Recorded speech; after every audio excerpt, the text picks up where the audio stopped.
ফুর্তি। আর এই মুহূর্তে শুরু হয়ে গেল ভূত এফএম। ঘড়িতে সময় ঠিক রাত 12টা। আর আজকে একটা বিশেষ দিন, সেই দিনের কথা দিয়ে শুরু করতে চাই আজকের ভূত এফএম। যদিও আমাদের ব্যাকগ্রাউন্ডে একটা ভয়ঙ্কর মিউজিক বাজছে, কিন্তু আজকে বড় আনন্দের দিন আমাদের। এবং আজকে আপনারা জানেন যে এশিয়া কাপ চলছে ঢাকায়, আর এশিয়া কাপের আজকে একটা গুরুত্বপূর্ণ ম্যাচ ছিল বাংলাদেশ এবং ইন্ডিয়ার মধ্যে। আমরা প্রথম ম্যাচটার কথা যদি বলি, তাহলে আমরা দেখবো যে প্রথম ম্যাচটি বাংলাদেশ খেলেছিল পাকিস্তানের সাথে। সেদিন জিততে জিততে হেরে গিয়েছে, এরকম একটা অবস্থা। সেদিনও সাকিব আল হাসান আমাদের সেই ম্যাচটাকে একটা ভালো দিকে নিয়ে যাচ্ছিলেন, এবং আমরা ঠিক জিততেই যাচ্ছিলাম, কিন্তু সাকিব আল হাসানকে সাপোর্ট দেওয়ার মতো কেউ ছিল না। আজকে ব্যাপারটা একদম উল্টো হয়েছে। আজকে সচিন টেন্ডুলকার আজকে তার 100তম সেঞ্চুরি করেছেন, সেটা একটা বিরাট খবর। আর সেই সাথে বাংলাদেশ দলের জন্য তারা ধরে দিয়েছিলেন, যেটা মানে বেঁধে দিয়েছিলেন যে রানটা, সেটা হচ্ছে যে 50 ওভারে 290 রান করতে হবে, এই টার্গেট তারা বেঁধে দিয়েছিলেন। জবাবে বাংলাদেশ 5 উইকেট হারিয়ে 4টি বল বাকি থাকতেই 293 রান তুলে নেয়। এবং এইখানে ম্যান অব দ্য ম্যাচ হয়েছেন সাকিব আল হাসান। সাকিব আল হাসান এবং বাংলাদেশ দলের প্রত্যেকটা খেলোয়াড়কে আমরা জানাই ভূত এফএম এর পক্ষ থেকে অনেক অনেক অনেক অনেক শুভেচ্ছা। আরো একবার বলছি, আপনারা শুনছেন ভূত এফএম হন্টেড বাই এয়ারটেল। আর বাংলাদেশ টিমকে আরো একবার ডেডিকেট করে এই মুহূর্তে ভূত এফএম এর শুরুতেই আজকে আমরা অনেক বেশি আনন্দিত। আমরা ওয়ার্ল্ড চ্যাম্পিয়নকে হারিয়েছি, সো আমাদের সেলিব্রেট তো করতেই হবে। আমরা প্লে করছি শুরুতেই চলো Bangladesh by Haunted by Airtel.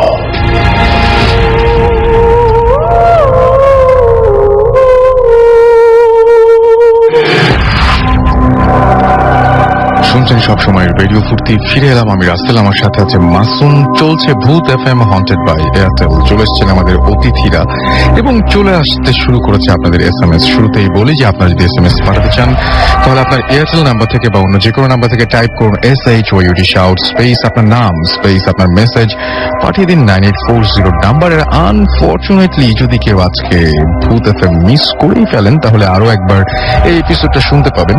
আর সেই জন্য আপনাকে এয়ারটেল রেডিওর সাহায্য নিতে হবে। ডায়াল করুন আপনার এয়ারটেল নাম্বার থেকে 4040, সিলেক্ট করুন চ্যানেল 22। আপনি দেখবেন যে একের পর এক আপনাদের বিভিন্ন এপিসোডের অপশন দেওয়া হচ্ছে, এবং যে এপিসোডটি আপনি মিস করেছেন বা আরো একবার শুনতে চান, সেটা আপনি রেডিওর মাধ্যমে শুনতে পারেন।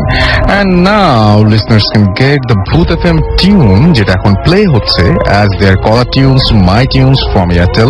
ভূত FM tune code is 92125. You can activate it by sending a SMS. Type করুন CT স্পেস 92125 এবং পাঠিয়ে দিন 3123 নাম্বারে। ঠিক এই কলার টিউনটি আপনার কলার টিউন বা মাই টিউন হিসেবে সেট হয়ে যাবে। সো এই ছিল খবর। এখন আমরা সরাসরি ঘটনায় চলে যাব। আর আপনারা তো SMS পাঠাচ্ছেনই, আমি দেখতে পাচ্ছি অলরেডি বেশ কিছু SMS চলে এসছে। আজহারুল আমাকে SMS করেছেন শুভ্র রাজশাহী বিনোদপুর থেকে, এবং তিনি বলছেন যে তার একমাত্র বাচ্চা, তার 20 মার্চ তার জন্মদিন। ওকে, ক্যাপ্টেন আমাকে SMS করেছেন, তারা 3 জন মিলে শুনছেন। নাদিয়া SMS করেছেন টিকাটুলি থেকে।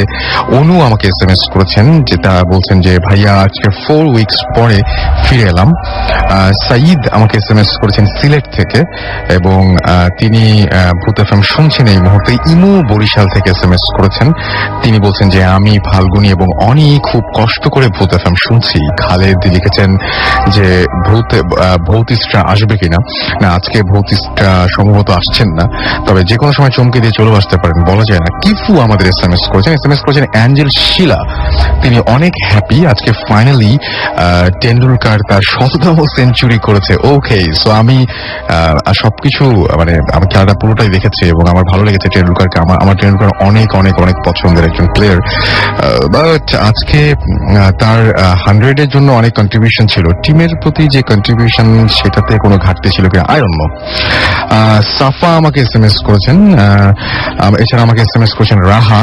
শান্ত কিশোর আমাকে SMS করেছেন। রিপন আমাকে SMS করেছেন। ফয়সাল SMS করেছেন। সামাদ SMS করেছেন। শিমুল আমাকে SMS করেছেন। মিডনাইট ঐশী আমাকে SMS করেছেন। রাকিব SMS করেছেন আফসানা খুলনা থেকে, এছাড়াও শিমুল শফিপুর থেকে, ফাহাদ মগবাজার থেকে। আমি চলে যাব যাব ঘটনায়। অনেকেই আছেন, আমি সবসময় বলি যে সবচেয়ে বেশি খুশি হই যদি আপনারা স্টুডিওতে এসে সরাসরি আপনাদের ঘটনাগুলো শেয়ার করেন, বাট অনেকেরই অনেক দূরে থাকেন, এই কারণে হয়তো আসা সম্ভব হয় না। অনেকের হয়তো বাসায় প্রবলেম থাকে, সেই জন্য আসা সম্ভব হয় না। যিনি আমাকে এখন এই মুহূর্তে আমি যার মেইলটি খুলে বসে আছি, তিনি আমাদের খুলনা থেকে এই ইমেলটি করেছেন, সুতরাং তার পক্ষে খুব ডিফিকাল্ট ছিল আজকে আসার জন্য। তো যারা আসতে চান বা যারা এরকম ইমেল পাঠাতে চান, আমরা পড়ে দেবো আপনাদের ইমেলগুলো, এবং যারা আসতে চান তারা তো মানে ইউ অলওয়েজ ওয়েলকাম। আপনাদের আমি অ্যাড্রেসটিও দিয়ে দিচ্ছি, bhutfm@radiofurti.fm, which is BHOOTFM@radioforti.fm। চলে যাচ্ছি ঘটনায়।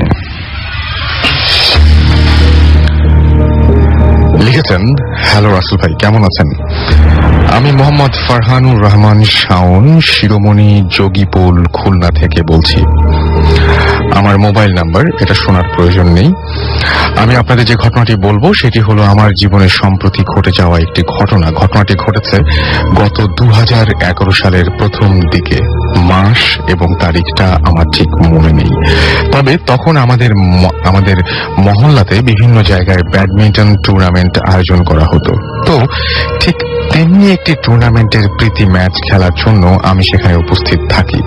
আগে থেকেই বলছি, ব্যাডমিন্টন খেলাতে আমি তেমন পারদর্শী ছিলাম কিনা জানি না, তবে খেলাটি আমার প্রিয় খেলার একটির মধ্যে পড়ে। তো সেখানে খেলতে খেলতে প্রায় আনুমানিক রাত 12:30 বেজে গেল, কিন্তু তবু আমার তেমন কোনো চিন্তা হচ্ছিল না, কারণ সেদিন রাতে বাসায় ফিরবো না। কথাটি আমার পরিবারকে জানিয়েই বের হয়েছিলাম, কারণ এমন রাত করলে আমরা সাধারণত আমাদের ফ্রেন্ড মামুনের বাসায় থাকি। তো বরাবরের মতো বাসায় যাওয়ার চিন্তা নেই ভেবে আরো একটু সময় সেখানে থেকে তারপর বন্ধু মামুনের বাসার উদ্দেশ্যে রওনা হই। রাতে বাসায় ফিরবো না বলে মামুনকে আমি আগে থেকে কিছু খাবার রেখে দিতে বলি। খেলাটি হচ্ছিল শিরোমণি বাজারের পাশে একটি জায়গায়। মামুনের বাসায় যেতে হলে আমাকে আমাদের বাসার সামনে দিয়ে যেতে হবে, কিন্তু রাস্তার পাশে একটি ঘন জঙ্গল ছিল। সেখান দিয়ে গেলে মামুনের বাসায় যেতে আরো সহজ এবং মানে একটা শর্টকাট হতো আর কি। সাধারণত দিনের বেলায় এই জঙ্গলের মধ্যে লোক চলাফেরা করে, কিন্তু রাতের বেলায় তারা রাস্তা ঘুরে যায়। মামুনের বাসা ছিল যোগীপুল গ্রামের মাঝামাঝি একটা জায়গায়। তো আমি তেমন কোনো কিছু না ভেবেই জঙ্গলের মধ্যে রাস্তা দিয়ে হাঁটা শুরু করলাম। তখন আনুমানিক রাত 11:15 বা তার বেশি বাজে। একা একা হাঁটছি। কিছু দূর যাওয়ার পর আমি বুঝতে পারলাম সামথিং ইজ রং।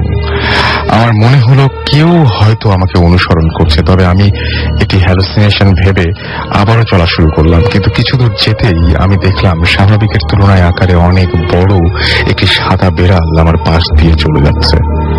তো আমি তখনও কিছু বুঝলাম না। কিছু দূর যাওয়ার পর দেখি বিড়ালটা আমার পায়ের নিচে, অর্থাৎ পায়ের সাথে জড়াজড়ি করছে। তখন আমি আরো জোরে হাঁটা শুরু করি। সামান্য দূরে যাওয়ার পর একটা গোরস্থান বাদে সেখানে এসে আমি আর বিড়ালটাকে দেখতে পাই না। কবরস্থান পার হওয়ার পরে একটি বাড়ি, যার সামনে বিশাল জায়গা নিয়ে একটি বাগান, আর বাগানের ঠিক অপর পাশে আমার বন্ধু মামুনের বাসা। তো বাগানের পাশ দিয়ে যেতে যেতে হঠাৎ ওই বাড়িটির গেটের দিকে আমার চোখ আটকে গেল। সেখানে আমি যা দেখলাম সেটার ভাষায় প্রকাশ করা যায় না। দেখলাম বাগানের মাঝখানে দুটো নারকেল গাছ, আর সেই নারকেল গাছের একটি দোলনা দুলছে, যার ওপর উল্টো দিকে মুখ করে একজন মহিলা বসে দোল খাচ্ছে। মহিলাটির পরনে একদম সাদা একটি পোশাক। একটি মানুষ স্বাভাবিকভাবে নিচে পা ঝুলিয়ে দিয়ে যেভাবে দোল খায় ঠিক সেভাবেই বসে দোল খাচ্ছে, কিন্তু তার নিচে কোনো পা দেখা যাচ্ছে না, অর্থাৎ পা উঠিয়ে বসলে যেমন দেখায় ঠিক তেমনই দেখাচ্ছিল। আর মহিলাটির আকার আনুমানিক মনে হচ্ছিল যদি সে উঠে দাঁড়ায় প্রায় 6 ফুটের কাছাকাছি হবে। আর শরীর রং ফ্যাকাশে, রক্ত না দেখা থাকলে যেমন হয়, মানে রক্ত না থাকলে যেমন হয় তেমন। পেছনে ঘন কালো চুল কোমর পর্যন্ত নেমে এসেছে, ঠিক সেভাবেই বসে দোলনাতে দোল খাচ্ছিল। মনে হচ্ছিল সে হাওয়ায় ভর দিয়েই দোল খাচ্ছে। ব্যাপারটা আমি প্রথমে দেখে ভাবলাম যে ওই বাড়ির কেউ হয়তো বা বসে দোল খাচ্ছে, কিন্তু এত রাতে কে আবার দোল খাচ্ছে? তো সময়টা তখন শীতের, সেটা ভেবেই আমি ডাকতে উদ্যত হই তাকে। ঠিক তখনই পেছনে ঘুরে তাকাই, আমি তার চোখ দুটো ছাড়া আর কিছুই দেখতে সে পেছনে ঘুরে তাকায় আর কি, আমি তার চোখ দুটো ছাড়া আর কিছুই দেখতে পারলাম না। দেখলাম তার চোখ দুটো স্বাভাবিকের চেয়ে অনেক বড় বড়, আর চোখ দুটো কেমন যেন জ্বলছে। সেটি দেখে আমি সঙ্গে সঙ্গে সেখান থেকে খুব জোরে হেঁটে আমার বন্ধু মামুনের বাসায় চলে আসি, আর তাকে সবকিছু খুলে বলি। কিন্তু সে বিষয়টি পাত্তা না দিয়ে বলে ওটা চোখের ভুল। তারপর যখন সকালে ঘুম ভাঙে, আমি সেখানে গিয়ে কোনো দোলনা বা ওই রকম কিছুই দেখতে পাইনি। তখন মামুন আমাকে বলে, আমি জানতাম ওইখানে কোনো দোলনা নেই, কিন্তু তোকে ওই রাত্রে বললে তুই ভয় পেতে পারিস, তাই তোকে বলিনি। আজও আমি এর ব্যাখ্যা খুঁজে পাইনি, এবং এরপর থেকেই আমার জীবনে অনেক ধরনের ছোটখাটো ঘটনা ঘটে যাচ্ছে, যা আমি আপনাদের পরে জানাবো। আমার খুব ইচ্ছা ছিল একদিন স্টুডিওতে এসে হাজির হওয়ার, কিন্তু সময়ের অভাবে হচ্ছে না। আমি বর্তমানে কোথায় কি করেন সেটা লিখেছেন। তো এই ছিল ঘটনা, এবং পৃথিবীতে এরকম অদ্ভুত ঘটনা ঘটে। যে চোখের ব্যাপারটা বললেন, যে এই ধরনের যদি এটা জিন হয় বা এরকম কিছু হয়, আমি শুনেছি বিশ্বস্ত একজনের কাছ থেকে যে চোখ খুব অদ্ভুত ধরনের হয়, সেই চোখের দিকে তাকানো যায় না, চোখটা অনেকটা মনে হয় যে কোটর থেকে বেরিয়ে এসছে, এরকম ধরনের চোখ। সেই চোখের দিকে মানুষের পক্ষে তাকানো খুব কষ্টকর হয়ে যায়। তো যাই হোক, আপনাদের নিশ্চয়ই এরকম অনেক ঘটনা রয়েছে, যে ঘটনাগুলো আপনারা আমাদের কাছে জানাতে চান বা স্টুডিওতে এসে নিজেরা শেয়ার করতে চান। আপনারা আমাদেরকে ইমেল করুন, আপনারা আমাদেরকে SMS করুন। SMS করার নিয়মটা হচ্ছে আপনার এয়ারটেল নাম্বার থেকে বা অন্য যে কোনো নাম্বার থেকে টাইপ করুন SHOUT শাউট স্পেস আপনার নাম স্পেস আপনার মেসেজ, পাঠিয়ে দিন 9840 নাম্বারে। আপনি যদি ইমেল করতে চান তাহলে bhootfm@radiofurti.fm, এখানে আপনারা ইমেল পাঠাতে পারেন, এবং অবশ্যই নাম, ঠিকানা, ফোন নাম্বার পাঠাতে ভুলবেন না যদি বিশেষ করে স্টুডিওতে আসতে চান। আমাকে নরোত্তম SMS করেছেন আমাকে শাহবাজ বিশ্বনাথ থেকে ওয়েলকাম জানিয়েছেন। শফিক লালবাগ থেকে ঢাকা থেকে SMS করেছেন আমাকে। আশিক রাজশাহী থেকে SMS করেছেন, এবং তিনি বলছেন যে আজকে ভূতেরা অনেক জোশ আছে, কারণ বাংলাদেশ আজকে জিতেছে। খায়রুল আমাদের ঝালকাঠি থেকে SMS করেছেন। আমিনুল আমাদের SMS করেছেন। অনেক SMS করেছেন মেঘবালিকা ময়মনসিং থেকে। এছাড়াও আমাকে SMS করেছেন মৌটুসী সাগর, SMS করেছেন আমাকে SMS করেছেন দেখতে পাচ্ছি ডক্টর গোলাপ, রাতুল, রনি সহ আরো অনেকে।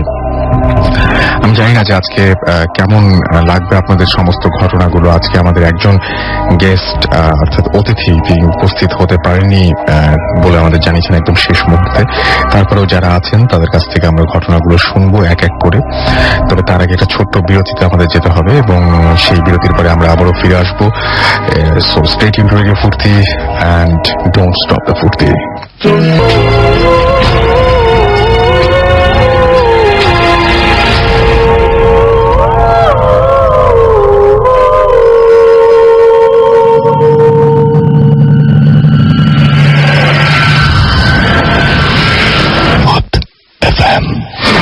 Haunted by Airtel.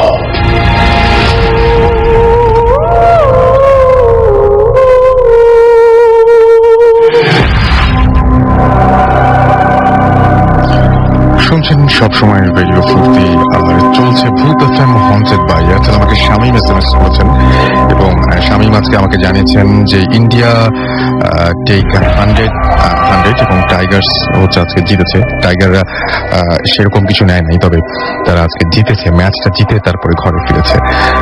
যাই হোক, আমাদের মনে হয় পাওয়ার পাল্লাটা অনেক বেশি। এছাড়াও আমাকে পীযূষ SMS করেছেন ডিজে ভূত। এছাড়াও আমাকে SMS করেছেন দেখতে পাচ্ছি সাকিজ, SMS করেছেন আমাকে জুবাইরা, SMS করেছেন আমাকে সামিন রিয়া। এছাড়াও দেখতে পাচ্ছি যে রাতুল রাজশাহী থেকে, খালিদ সহ আরো অনেকে। সো আমরা সরাসরি এখন অতিথির কাছে যাব, এবং আমাদের মধ্যে আজকে উপস্থিত আছেন দুজন আর কি, হাজবেন্ড ওয়াইফ তারা। আপনার নামটাকে শুনি। হাই লিসনার্স, আমি দাশমিয়া, এ লেভেলস করছি। আর আপনি? হাই লিসনার্স, আমি ফাহাদ হোসেন, আমি বিজনেস করছি। ওকে, সো আপনারা দুজন বিয়ে করেছেন কতদিন আগে? আমাদের রাসেল ভাই 3 বছর হচ্ছে। 3 বছর হচ্ছে। তো এই 3 বছরের মধ্যে আপনাদের জীবনে ঘটে যাওয়ার সবচেয়ে ভয়ঙ্কর, সবচেয়ে বেশি উল্লেখযোগ্য যে ঘটনাটা, সেটা আমরা শুনতে চাই। যে ঘটনাটা আমি বলবো সেটা হলো গিয়ে 2009-এ আমাদের বিয়ে হয়। তো 2009-এ বিয়ে করে যখন আমি চিটাগং যাই আমার শ্বশুর বাড়িতে, শ্বশুর বাড়িটা সেটা হলো খুলশিতে। তো তখন আমার বিয়ের 2 কি 3 মাস চলছে। Okay. তো আমি আর ও প্রায় আমরা ছাদে যেতাম রাত্রেবেলায়, ও যখন বাইরে থেকে আসতো তারপর ছাদে যেতাম, খেয়ে হাঁটতাম বেসিক্যালি। তো হাঁটতে গিয়ে প্রথম 2-3 দিন হাঁটলাম, তেমন কিছু না, নর্মাল। তো 3 কি 4 দিনের দিন আমি আর ও হাঁটছি। তো ছাদটা হলো গিয়ে প্রতিটা বাসায় 4 কোণা, তো ছাদটাও 4 কোণা আর কি, এক কোণা থেকে এসে আরেক এন্ডে যে শেষ হয়, আর মাঝখানে হলো গিয়ে সিঁড়ি দিয়ে বের হয় যে ছাদটার দিকে লিফটের ঘরটা আর কি। ওকে। তো আমি আরো উঠে হাঁটলাম, হাঁটতে হাঁটতে একটা কর্নারে গিয়েছি, লম্বা ভাবে আমরা দাঁড়ালাম, দেখি উল্টো দিকে একটা মহিলা দাঁড়িয়ে আছে। মানে মহিলা কিভাবে বুঝলাম সেটা হলো গিয়ে মানে একটা স্কার্ট পরা, লম্বা স্কার্ট, নর্মাল টপস পরা, টি শার্ট আর মিডিয়াম সাইজের চুল উঠছে নর্মালি। মহিলাটা কিরকম একটা গ্রিলের মধ্যে ভর দিয়ে যেভাবে নিচে তাকালে যেরকম হয় যে কিছু একটা দেখছে, উল্টোর দিকে তাকিয়ে আছে মহিলাটা। তো আমরা দুজন দাঁড়ানো আছে, মনে করছি যে হয়তো বা ছাদে হাঁটতে উঠলো, আচ্ছা ঠিক আছে, আমরা ফেস দেখি নেই। হ্যাঁ, ফেস দেখি নেই। কিন্তু রাসেল ভাই যেটা হলো, আমার কখনো এরকম হয় না, বললাম তো এর আগেও অনেকদিন ছাদে হাঁটছি, খুব ভালো লাগে। তো ওই দিন মানে দেখার পর অস্বস্তি ফিল শুরু করলাম আমি, মানে খুব খারাপ লাগছে, ভালো লাগছে না হাঁটতে। হঠাৎ করে মনে হলো যে বাতাসও বন্ধ হয়ে গিয়েছে, হালকা হালকা শীত চলে আসছে তখন। তো না শীতের এন্ডের দিকে তো বাতাসও বন্ধ হয়েছে। তখন আমি ওকে বললাম আচ্ছা চলো চলে যাই, হাঁটা হয়েছে, অনেকক্ষণ হয়েছে হাঁটা, চলে যাই। তো গেল ওই দিন। এর 2 দিন পর কি 1 দিন পর আবার উঠলাম ছাদে আমরা।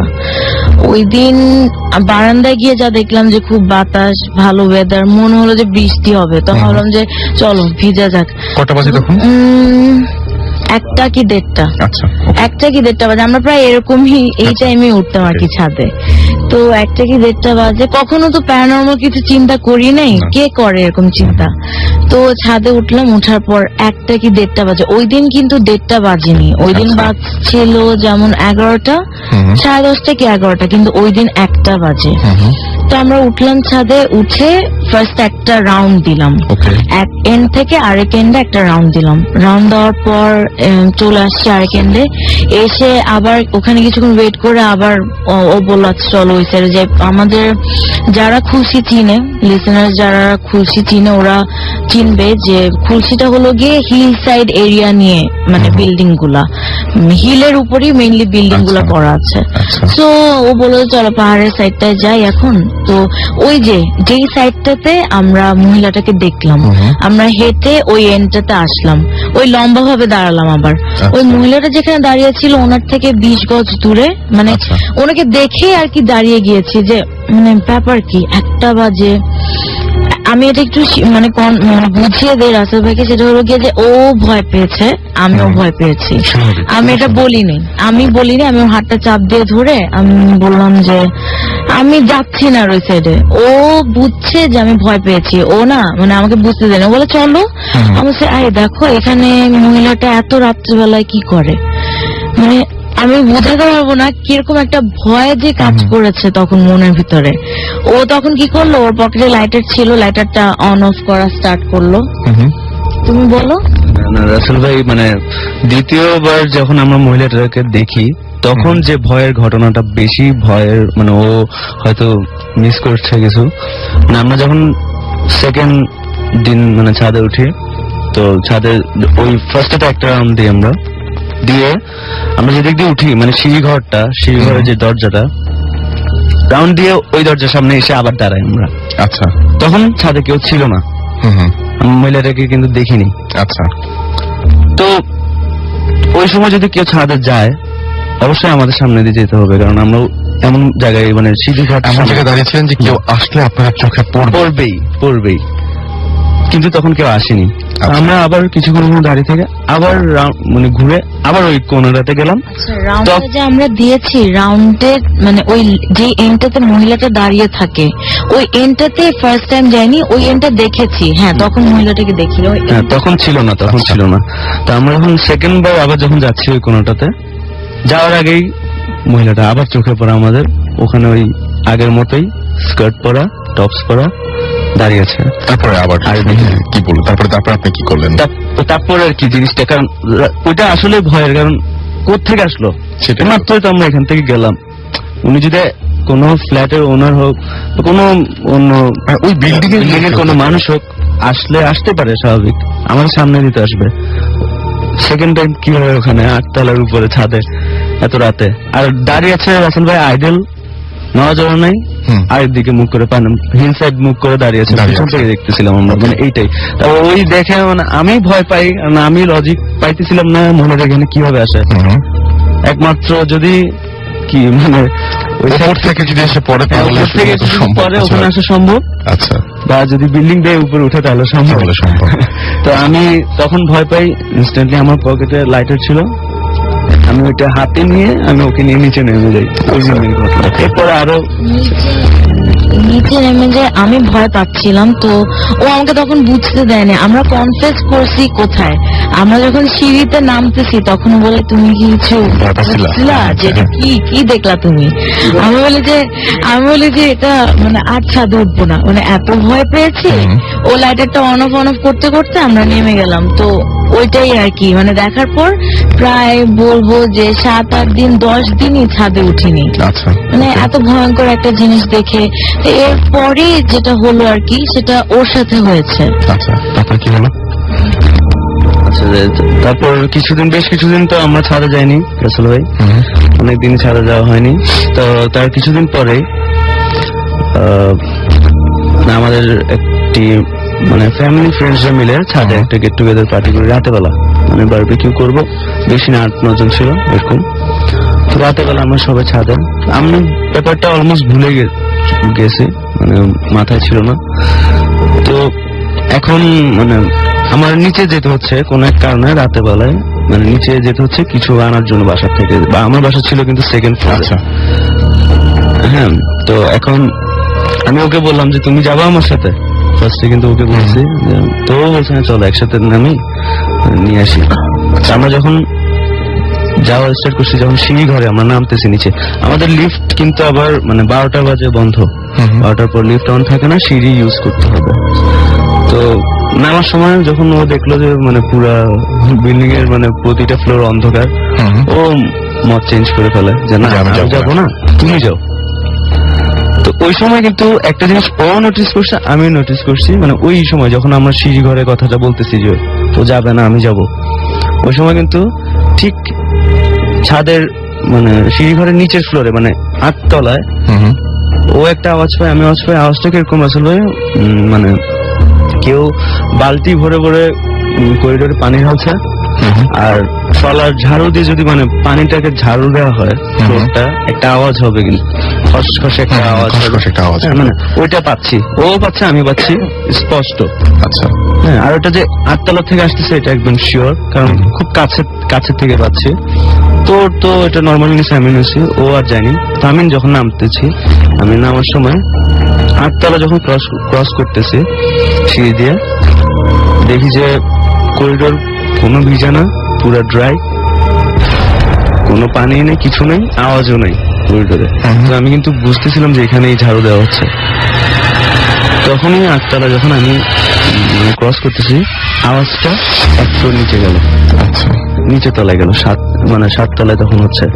তখন আমি বুঝতেছি এটা নিচের তলায় হচ্ছে। আচ্ছা, আমার হয়তো ভুল হতে পারে, 7 তলায় হয়তো হচ্ছিল। আমি ঘুরে আবার 7 তলায় নামি, দেখছি আওয়াজটা আরেক ফ্লোর নিচে গেল, 6 তলায়।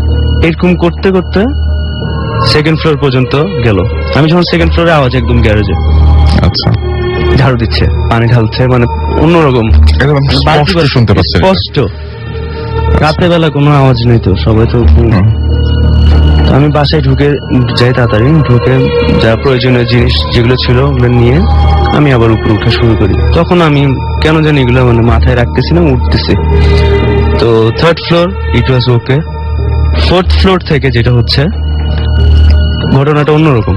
মানে ফোর্থ ফ্লোর যখন ক্রস করে আমি ফিফথ ফ্লোরে উঠবো, ফোর্থ ফ্লোরের করিডোরের লাস্ট এন্ড থেকে মানে আমি পিছন থেকে মানে আমি বুঝতে পারতেছি মানে খালি পায়ে যদি কেউ মানে টাইলসের উপর মানে দৌড়ায়, থপ থপ থপ থপ একটা আওয়াজ হবে। হ্যাঁ দৌড়ে যদি আসে আমার দিকে একটা আওয়াজ, মানে আমি পুরো ক্লিয়ারলি পাচ্ছি মানে পিছন থেকে কেউ দৌড়ে আমার দিকে আসতেছে ফোর্থ ফ্লোরে। তখন আমি আওয়াজটা পেয়ে আমি একটু স্পিড বাড়িয়ে দিই উঠার। আমি ফিফথ ফ্লোর উঠি, সেম দৌড়ে আমার দিকে আসতে। আমি পিছনে তাকাই না রাসেল ভাই, আমার মানে ওই সময় আমি তাকাই না, আমি কোনো রকম আমি ছাদে যাব। অলমোস্ট আমি দৌড়ানো শুরু করে দিই, সিক্স ফ্লোর সেম পিছন থেকে দৌড়ে আসতেছে, মানে আমাকে ধরবে এরকম একটা আওয়াজ। সেভেন্থ ফ্লোর দৌড়ে আসতেছে এরকম, মানে এইট ফ্লোর লাস্ট পর্যন্ত আমি কোন রকম ছাদে পৌঁছে মানে সবার মাঝখানে গিয়ে আমি মোটামুটি বসে যাই। তখন আমি কারোর সাথে শেয়ার করার মতো আমার ছিল না, আমি চুপ করে বসে থাকি।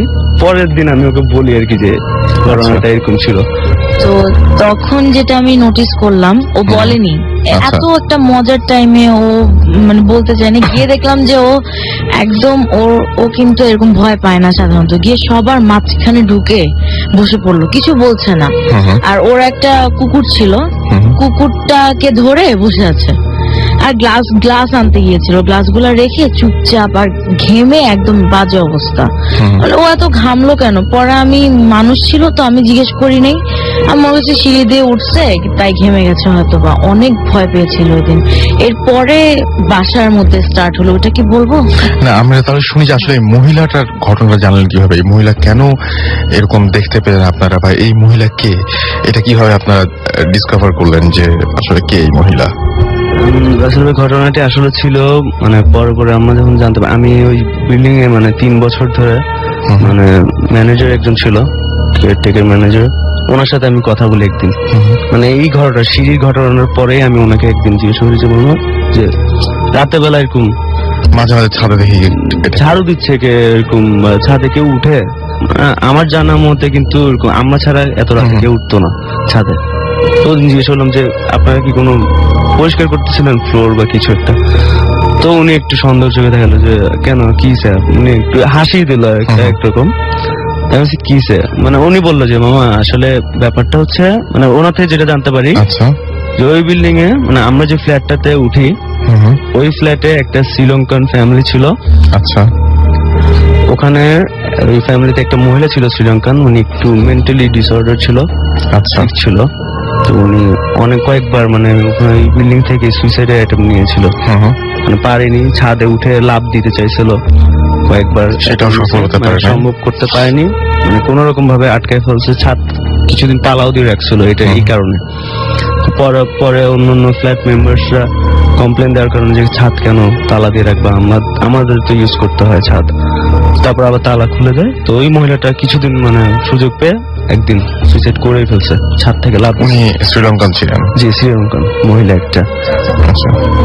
হ্যাঁ, আর যেখান থেকে লাভ দিছো যে কোনটাতে আমরা ওই যে মানে ওই যে দেখছিলাম মহিলাটাকে দাঁড়িয়ে থাকতে, ওখান থেকে লাভ দিছে, যেখানে আপনারা রেলিং ধরে নিচের দিকে তাকিয়ে দেখেছিলেন। ওদিক দিয়ে কিন্তু লাভ দিছে এবং এটা পেপারও আসছিল। এবং আপনারা তখন মিলিয়ে ফেলেন যে ড্রেস যেহেতু ওইরকমই, তার মানে এই সেই শ্রীলঙ্কার মহিলা। আমরা ধরে নিছি, উনি বলেন যে তার আগে আপনারা জানতেনও না যে এখানে শ্রীলঙ্কার মহিলা ছিল বা এরকম কোন ধরনের কিছু জানতেন না? ওকে, তো আমরা একটা ঘটনা শুনলাম, আমরা আবার আপনার কাছে ফিরে আসবো। আমাদের আরেকজন অতিথি আছেন, তার সাথে একটু কথা বলবো, তবে তারা কিছু SMS দেখবো আমরা। সুমন আমাকে SMS করেছেন এবং আমাকে SMS করেছেন বাপ্পি, এছাড়াও আমাকে SMS করেছেন সাজ্জাদ, SMS করেছেন ghost Urmi ideal commerce college থেকে। এছাড়াও মাইকেল জ্যাকসন আমাদের SMS করেছেন জুজুর গল্প শুনতে চান। খুব দ্রুত আমরা নেক্সট মান্থে সম্ভবত আমরা এই এপিসোডটা আপনাদের শুনিয়ে দেব। মাহফুজ আমাদের SMS করেছেন। এছাড়াও SMS করেছেন আমাদেরকে তৃষ্ণা চট্টগ্রাম থেকে। এছাড়াও আমাদেরকে SMS করেছেন দিগন্ত। তো আমরা ছোট্ট ব্রেকের পরে ফিরে আসছি। স্টে টিউন টু রেডিও ফুর্তি এন্ড Haunted by Airtel.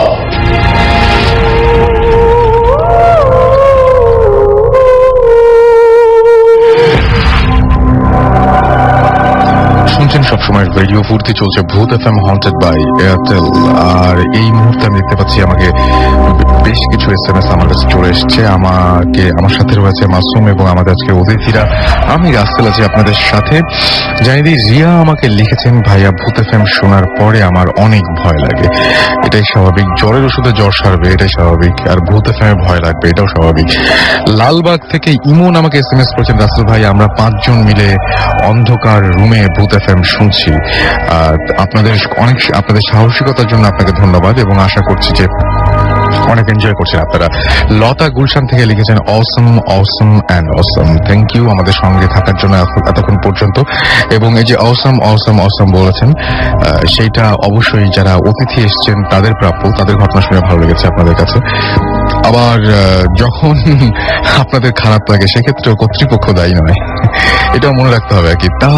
আচ্ছা, তাশিদ আমাদের SMS করেছেন সিরাজগঞ্জ থেকে। এছাড়াও সিয়াম SMS করেছেন সিরাজগঞ্জ থেকে। অনি SMS করেছেন আমাদেরকে। মুর্দাভূত SMS করেছেন সপুরা গোরস্থান রাজশাহী থেকে। নাজ, নীলা, নিপা, তনিমা, আয়েশা, আশা, তোমরা ভয় পেও না, আমি আছি। ওকে। এছাড়া আমাদেরকে ব্র্যান্ড বস SMS করেছেন। রানা SMS করেছেন যশোর থেকে। অ্যালেন ঘোস্ট আমাদের SMS করেছেন। এছাড়াও আজাদ আমাদের SMS করেছেন। SMS করেছেন রাজু মোহাম্মদপুর থেকে। এছাড়াও আমাদের শাহিন বাড্ডা থেকে SMS করেছেন। SMS করেছেন চন্দনপুর ভয়ঙ্কর বালক। এছাড়াও আমাদেরকে সৌরভ SMS করেছেন। তানভীর SMS করেছেন। তন্ময় পল্লবী থেকে SMS করেছেন, তিনি বলেছেন আমি প্রায় ভূত এফএম শুনি। এছাড়াও আমাদের সাদ্দাম SMS করেছেন রাকিব খুলনা থেকে। খাজা ঢাকা থেকে SMS করেছেন ঘোস্ট রাইডার। ওকে। এছাড়াও আমাদের SMS করেছেন দেখতে পাচ্ছি SK রনি ফ্রম শনি রাখড়া থেকে। বাংলাদেশ টিমকে কংগ্রাচুলেট করেছেন তিনি। প্রিন্স শুভ আমাদের SMS করেছেন। প্রত্যয় আমাদের SMS করেছেন। আমরা চলে যাচ্ছি ঘটনায়। আমাদের সঙ্গে আরো একজন অতিথি আছেন, তার কাছে যাব এবং আপনার ঘটনাটা শুনি। তাহলে আমরা, হ্যালো, আপনার নামটা বলেন আগে। আমি ইরফান, ইস্ট ওয়েস্টে বিবিএ করছি। আমার বাসা হচ্ছে মহাখালী। আমার অরিজিন হোম ডিস্ট্রিক্ট হচ্ছে কুমিল্লায়। আচ্ছা। আমার ঘটনাটা একদম রিসেন্ট, লাস্ট কোরবানি ঈদের ঘটনা। আমার এই ঘটনাটা এটার সাথে আর অনেকগুলি ঘটনা রিলেটেড, বাট আমি সরাসরি একদম ঈদের সময় যে ঘটনাটা ঘটছে আমি সরাসরি সেটাই চলে যাবো। জাস্ট ঈদের পর দিনের ঘটনা আছে ভাই। লাইক আমাদের দেশের দাদুর বাড়ি যেটা, ঈদের পর দিন আমরা সেখানে কাজিনরা সেখানে আছে আর কি, অনেক কাজিন সেখানে। আমার কাজিন, তারপর ওদের কিছু ফ্রেন্ড আছে, তো ফোন দিল আমাকে সেখানে যাওয়ার জন্য। লাইক কিছু কাজও ছিল পার্সোনাল নিজেদের মধ্যে। তো আমি মোটামুটি যেই ওয়েটাতে যেতে হয় সেখানে, সেটা লাইক সন্ধ্যার পর 7টা সাড়ে 7টার পর থেকে একটু রিস্কি। লাইক ওই টাইমে ঈদের সময় বেসিক্যালি ডাকাতি টাইপের হয়, সিএনজি বা গাড়ি যে কোনো কিছু থামিয়ে জাস্ট ওরা জিনিসপত্র নিয়ে চলে যায় আর কি। লাইক তো আমি নর্মালি দুপুরের দিকে যাওয়ার প্ল্যান ছিল। আমি মনে করছিলাম 3টা সাড়ে 3টা বা 4টার মধ্যে চলে যাব। আমি ঘুমায় পড়ি দুপুরের দিকে। ওই টাইমটাতে আমি আর যেতে পারি না। উঠে দেখি যে 6টার মতো বেজে গেছে। তো 6টার মতো চিন্তা করছি যাবো কি যাবো না, লাইক এই টাইপ অফ চিন্তা করছি যখন, ঠিক তখনই একটা কাজিন ফোন দিয়ে বললো যে সমস্যা নাই, চলে আয়, কোনো প্রবলেম হবে না। আর এইবার এখনো কোনো কিছু ঘটেনি এই টাইপের। সো আমি বের হইতে ফ্রেশ ট্রেশ হয়ে খাওয়া দাওয়া করে বের হইতে 7টার মতো বেজে গেছে। তো আমাদের এখানে যেখান থেকে সিএনজি যায় নর্মালি, সিএনজি গুলা মানুষ রিজার্ভ করেও নিয়ে যেতে পারে, লাইক আবার এমনিতেও যায়। মানুষ আলাদা আলাদা ভাবে উঠে যায়। ঈদের সময় রিজার্ভ করে নিয়ে যেতে দেয় না, মানুষজন ঝামেলা করে, বলে যে যাওয়া যাবে না বা এই টাইপের। অনেকেই যেহেতু যাবে যেতে দেয় না আর কি। তো আমি গেলাম, যাওয়ার পর অনেক রাশ, ঈদের পর দিন ছিল তো রাশ ছিল অনেক বেশি। তো আমি গিয়ে যা মনে হলো যে মিনিমাম 30 মিনিটস মতো ওয়েট করতে হবে আমাকে। সো আমি আর ভয় পাচ্ছি যে যদি আমাকে রাস্তায় ধরে ফেলে, সেই চিন্তা করে আমি চিন্তা করলাম কি যাবো না আজকে, কালকে সকালেই যাবো। তো ওই সিএনজি যে স্ট্যান্ডটা ওখান থেকে বের হয়ে চলে আসছি, ঠিক তখনই দেখি যে রাস্তার মধ্যে একটা সিএনজি যে চালায় ড্রাইভার, সে সহ 5 জন ছিল। নর্মালি 6 জন জায়গা হয়, তোমার সামনেও বসায়। তো আমি চিন্তা করলাম যেহেতু একটা সিএনজি খালি যাচ্ছে, আমি সেটা উঠে চলে যাই। হাত দেখালাম, সে থামালো, পিছের সিটটা খালি ছিল। নর্মালি যেটা থাকে না, মানুষ কিন্তু আগে পিছের গুলিতে বসে তারপরে সামনেটা যায়। তো হাত দেখালাম, বললো যাবে নাকি, তো সে বললো যাবে। তো উঠলাম, চলছে 30 মিনিটের মতো মানে খুবই নর্মাল সিএনজি হয়ে যাচ্ছে, সিএনজিতে মানে নর্মালি যাচ্ছি।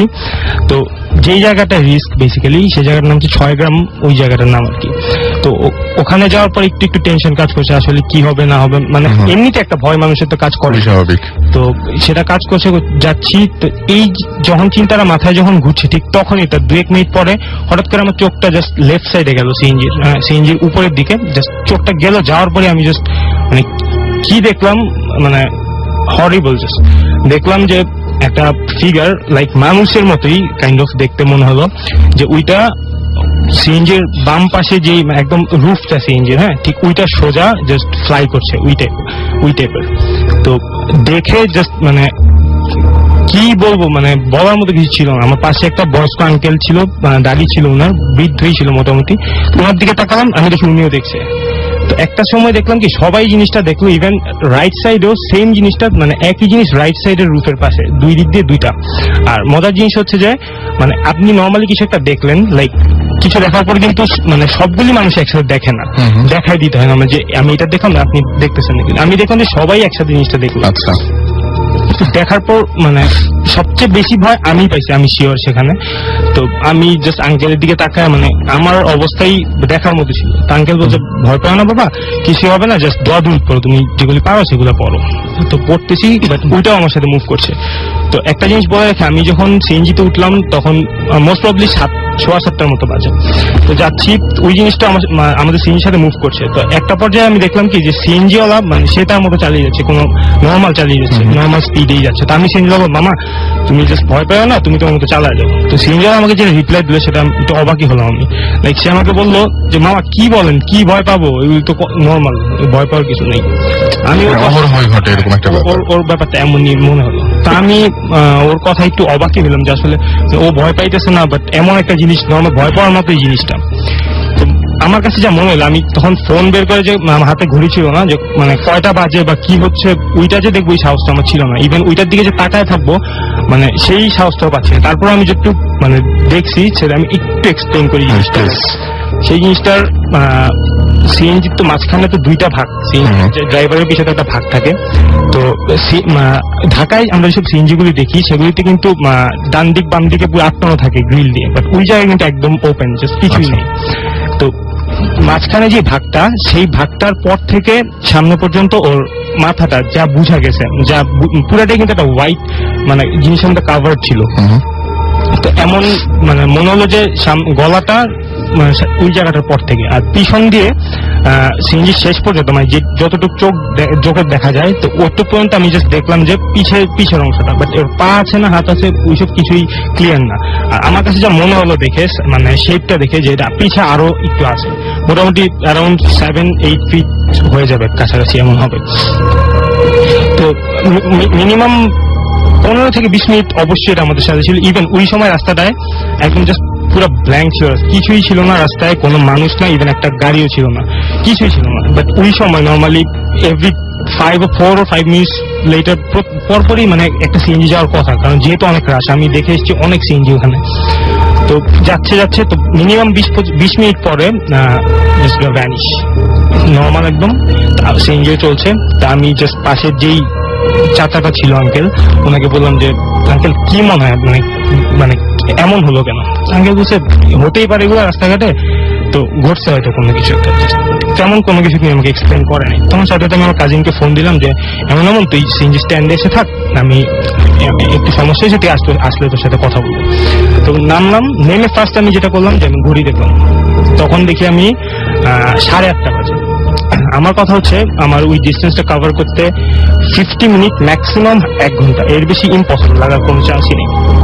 বাট যে এক্সট্রা 15 মিনিটস ওইটা করতে আসলো, আমি এটা নর্মাল রাস্তা হতে পারে, আমি বলবো না যে এটা প্যারানর্মাল কিছু, বাট এক্সট্রা 15 মিনিট সময় সেখানে লাগছে। নামার সাথে আমি কাজিনকে বললাম আমার সাথে চল, সাথে আমি সিএনজি স্ট্যান্ডে গেলাম। যে আচ্ছা মজার জিনিস হচ্ছে সিএনজি নর্মাল ভাড়া হচ্ছে আপনার 50 টাকা ওই এরিয়াটা কভার করার জন্য। তা আমি ওই সময় 100 টাকা করে চার্জ করে, যেহেতু ঈদের সময় রাশ বেশি 100 টাকা করে চার্জ করে, বাট আমি নেমে ওকে বললাম যে মামা কত দিব? 50 টাকা দেন। আমার তখন মাথায় কিছু ছিল না, দিলাম 50 টাকা দিয়ে ওই কাজিনের সাথে দেখা করে আবার সিএনজি স্ট্যান্ডে ব্যাক করলাম। করেই অন্য মানে ওই সিএনজি আগে পেলাম না, তো আমি অন্য যারা ছিল ওদেরকে বললাম যে সিএনজিটা আসছিল কোথায়, সেটা ব্যাক করে আবার চলে গেছে। আচ্ছা, তখন আমি ট্রাই করলাম যে আমার সাথে যে আরো যে 4 জন যাত্রী ছিল ওদেরকে খোঁজার জন্য, but the most interesting part is here, like আমি কারো ফেস মানে কোনোভাবেই মনে করতে পারছি। ইভেন আমার পাশে যে চাচাটা ছিল ওনার সাথে আমি কয়েকবার কথাও বলেছি, বাট মানে কোনোভাবেই ওনার চেহারা আমি কোনোভাবেই মনে করতে পারতেছি না। তো এই জিনিসটা আমি এখনো আমার কাছে কেমন জানি লাগে যে একটা মানুষের সাথে এতক্ষণ বসেছিলাম, বাট তার চেহারা দেখতে কেমন ছিল আমার মনেই নেই। আর এই জিনিসটা গেল এখানে। প্লাস তারপর আমি ওদেরকে বললাম যে সিএনজিটা মানে যেই ড্রাইভারটা ছিল ওকে তো আপনি দেখছেন? হ্যাঁ দেখছি। ও কি নর্মালি এখানে আসে? তো ওদের আশা ছিল যে মানে এই তোকে আমি ফার্স্ট দেখলাম, এর আগে কখনো ওকে দেখিনি। তো ঘটনাটা জাস্ট এইটুকুই। বাট আমি যদি মানে এটার ব্যাপারে কিছু বলতে যাই, আমার কাছে আমি 2টা ব্যাখ্যা দিতে পারি, মানে আমি দাঁড় করিয়েছি আর কি নর্মালি। একটা হচ্ছে আমার সিএনজিতে যারা ছিল আমার কাছে এখনো মনে হয় কেন জানি আমার মানে আপনি বিশ্বাস করেন? আমি বিশ্বাস করি, হ্যাঁ সবাই আমার মনে হয় মানে কেউই হিউম্যান বিং না, আমার কাছে এখনো কেন জানি মনে হয়। ফার্স্ট রিজন আমি দেখাবো যে আমি এলাকায় গিয়ে জিজ্ঞেস করেছি অনেকেই যে এমন একটা জিনিস ঘটেছে। ওরা বলছে যে মানে এটা এত নর্মাল না, খুবই রেয়ার কেসে এগুলি হয়। সিএনজি এলাকায় যখন আমি জিজ্ঞেস করলাম যে আমার ভয় পেও না, তখন তার রিপ্লাইটা ছিল এখানে ভয়ের কিছু নেই, মানে ভয় পাওয়ার কি আছে, এই টাইপের একটা আনসার ছিল। আর আমার পাশে যে আঙ্কেলটা ছিল, এমন একটা জিনিস দেখার পর একটা মানুষ মানে অনেক ভয় পাওয়ার কথা, লাইক আমি যেমন পেয়েছিলাম, বাট তার মধ্যে তেমন কোনো কিছু আমি দেখিনি। তো এই ছিল ঘটনা। এবং এর মাঝখানে আমি দেখছি নিতু SMS করেছেন, আমাকে SMS করেছেন মেটালিকা অর্ণব, এছাড়া আমাদেরকে মোহাম্মদ তারিকুল ইসলাম SMS করেছেন রাকিবুল হাসান সোহাগ, তিনি আমাদের সাথে আছেন। খোকন আমাদের SMS করেছেন, এছাড়াও SMS করেছেন আমাদেরকে শুভ্র, এছাড়াও আমাদেরকে SMS করেছেন মিজানুর, SMS করেছেন আমাদেরকে সাফা, এছাড়াও আমাদেরকে রোমান বাগমারা থেকে SMS করেছেন, সজীব আরিফ সবুজ নারায়ণগঞ্জ থেকে আমাদের SMS করেছেন, ইকবাল SMS করেছেন চট্টগ্রাম থেকে, এছাড়াও দেখতে পাচ্ছি যে আরো অনেকে SMS করেছেন, তার মধ্যে আছেন সুমন মুন্সিগঞ্জ থেকে, এবং এছাড়াও আমাদেরকে রাফসান SMS করেছেন শান্তিনগর থেকে, এবং তিনি বলছেন যে লাস্ট 3 উইক ভূত এফএম অনেক ভালো হচ্ছে এবং কন্টিনিউ করতে বলেছেন এটা। আর SMS-টা পড়তে বলেছেন, আমি SMS পড়ে ফেললাম। এছাড়াও গ্লোরি ফ্রম সিলেট আমাদের SMS করেছেন মিল্টন নরসিংদী দাসপাড়া থেকে, লিখেছেন হাউ আর ইউ, আমি সবসময় ভালো থাকি, সবসময় ভালোর দলে। তিনি এবং তার ওয়াইফ একসাথে ভূত এফএম শুনছেন। থ্যাংক ইউ এত রাত পর্যন্ত আমাদের সঙ্গে থাকার জন্য। এছাড়াও বিষ্ণু বিশ্বাস আমাদের SMS করেছেন নারায়ণগঞ্জ থেকে, তুহিন আহমেদ আমাদের SMS করেছেন নান্নু MM কলেজ যশোর থেকে, প্রিন্স উষা রাজু সাগর সাতক্ষীরা থেকে আমাদের SMS করেছেন শুভ্র মির্জাপুর থেকে, এবং তিনি মৃদুলা সহ আরো অনেকে আমাদের সাথে রয়েছেন। আমাদেরকে মিল্টন SMS করেছেন, সেই SMS-টা আমরা সব পড়ে ফেলেছি। এছাড়া আমাদেরকে সুমন সৌমিক আশরাফুল খান সোহাগ যশোর থেকে আমাদের SMS করেছেন। তারা সবাই মিলে লাইট অফ করে ভূত এফএম শুনছেন, অনেক সাহসিকতার একটা কাজ করছেন। সুহাস আমাদেরকে তুতপাড়া খুলনা থেকে SMS করেছেন, তিনি দুঃখ প্রকাশ করেছে তার SMS পড়া হয়নি বলে। আই এম রিয়েলি সরি, এখন পড়ে ফেলাম আপনার SMS। জুবাইর হাসান আমাদের SMS করেছেন শ্যামলী থেকে, এবং আমাদেরকে আমি যারা ইমেল করতে চান তাদের ইমেল অ্যাড্রেসটিও বলে দিই, সেটা হচ্ছে bhutfm@radiofurti.fm। এখানে আপনি ইমেল করে জানিয়ে দিতে পারেন আপনার ঘটনা, যেটা আপনি বড় আকারে জানতে চান এবং আপনি চান যে সেটা যেন পড়ে শোনানো হোক। তো আমরা আরেকটা ঘটনায় যাব, এবং সেই ঘটনা যাওয়ার কি ব্রেকের দরকার আছে? আমার মনে হয় যে আরেকটা ঘটনায় চলে যায় আমরা। তো আসতে পারেননি, আমাদের এখানে উপস্থিত হতে পারেননি এরকম একজনের ঘটনা, যিনি এই মুহূর্তে আমাদের সঙ্গে নাই, কিন্তু তিনি আমাদেরকে এই ঘটনাটি পাঠিয়েছেন। তো আমি সেই ঘটনাটি একটু আপনাদের জন্য পড়ে শোনাবো। লিখছেন, আমি মোহাম্মদ তামাজিদ হোসেন খান, শরীয়তপুর জেলার সদর উপজেলার বুড়ির ঘাট হাটে আমার বাড়ি। ভাইয়া আমি এরপর হচ্ছে যেটা লিখেছেন সেটা একটু বাংলা ইংরেজি মিশিয়ে, আচ্ছা ভূত হবে এটা, আচ্ছা বাংলা ফন্টে ভূত এসেছিল আর কি। আমি ভূত এফএম এর একজন নিয়মিত শ্রোতা। আজ আমি আমার জীবনে একটি সত্য ঘটনা বলবো। ঘটনাটি আমরা একসাথে অনেকে প্রত্যক্ষ করেছি। ঘটনার মূল অংশ সংক্ষেপে লিখলাম। আমি ঢাকা থেকে বেশ দূরে থাকি, তাই ঢাকায় স্টুডিওতে এসে ঘটনা বলা বেশ কষ্টসাধ্য। ঘটনাটি পড়ে শোনালে খুশি হব। ঘটনা এই, 2008 সালে আমি এসএসসি পরীক্ষা দেই। পরীক্ষার কিছুদিন পরে আমার এলাকার তাবলিগ জামাতের মুরব্বীদের সাথে এক চিল্লা বা 40 দিনের জন্য তাবলিগে যাই। আগেই বলে রাখি, আমাদের জামাত যে ছিল ছাত্রদের, 19 জন সাথীর মধ্যে 14 জনই ছিল ছাত্র অর্থাৎ পরীক্ষার্থী। আমাদের জামাতের স্থান নির্ধারিত হয় ফেনী জেলার পরশুরাম উপজেলায়। এটি একটি সীমান্তবর্তী এলাকা। তাবলিগ জামাতের নিয়ম হলো 3 দিন করে প্রতি মসজিদে অবস্থান করা। আমরা যখন 2 নম্বর মসজিদে যাই, সেই মসজিদটি তখন মেরামত কাজ হচ্ছিল।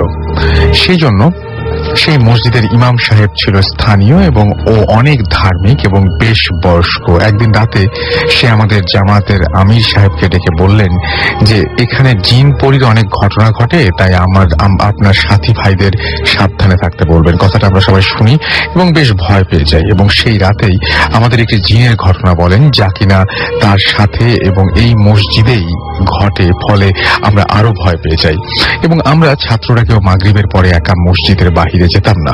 আমাদের সাথে সুজন নামে একজন ছাত্র ছিল, যে কিনা দেখতে অনেক সুন্দর ছিল এবং খুবই ভালো ছিল।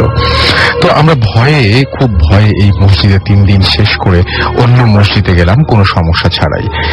এরপর যখন অন্য মসজিদে পৌঁছে আমাদের সঙ্গে থাকা সুজন নামের ছেলেটি একটু কেমন যেন হয়ে যায়, যেমন বেশি ইবাদত করা, আমাদের সাথে কম কথা বলা, ঠিক মতো না খাওয়া, প্রায় হঠাৎ উধাও হয়ে যাওয়া, এরকম ভাবে প্রায় 3টা মসজিদ পার করলাম। আমরা কেউ তেমন কিছু মনে করলাম না, কারণ ওকে আমরা সবাই আগে থেকে কেউ ভালোভাবে চিনতাম না। ভাবলাম হতে পারে ও হয়তো এরকমই।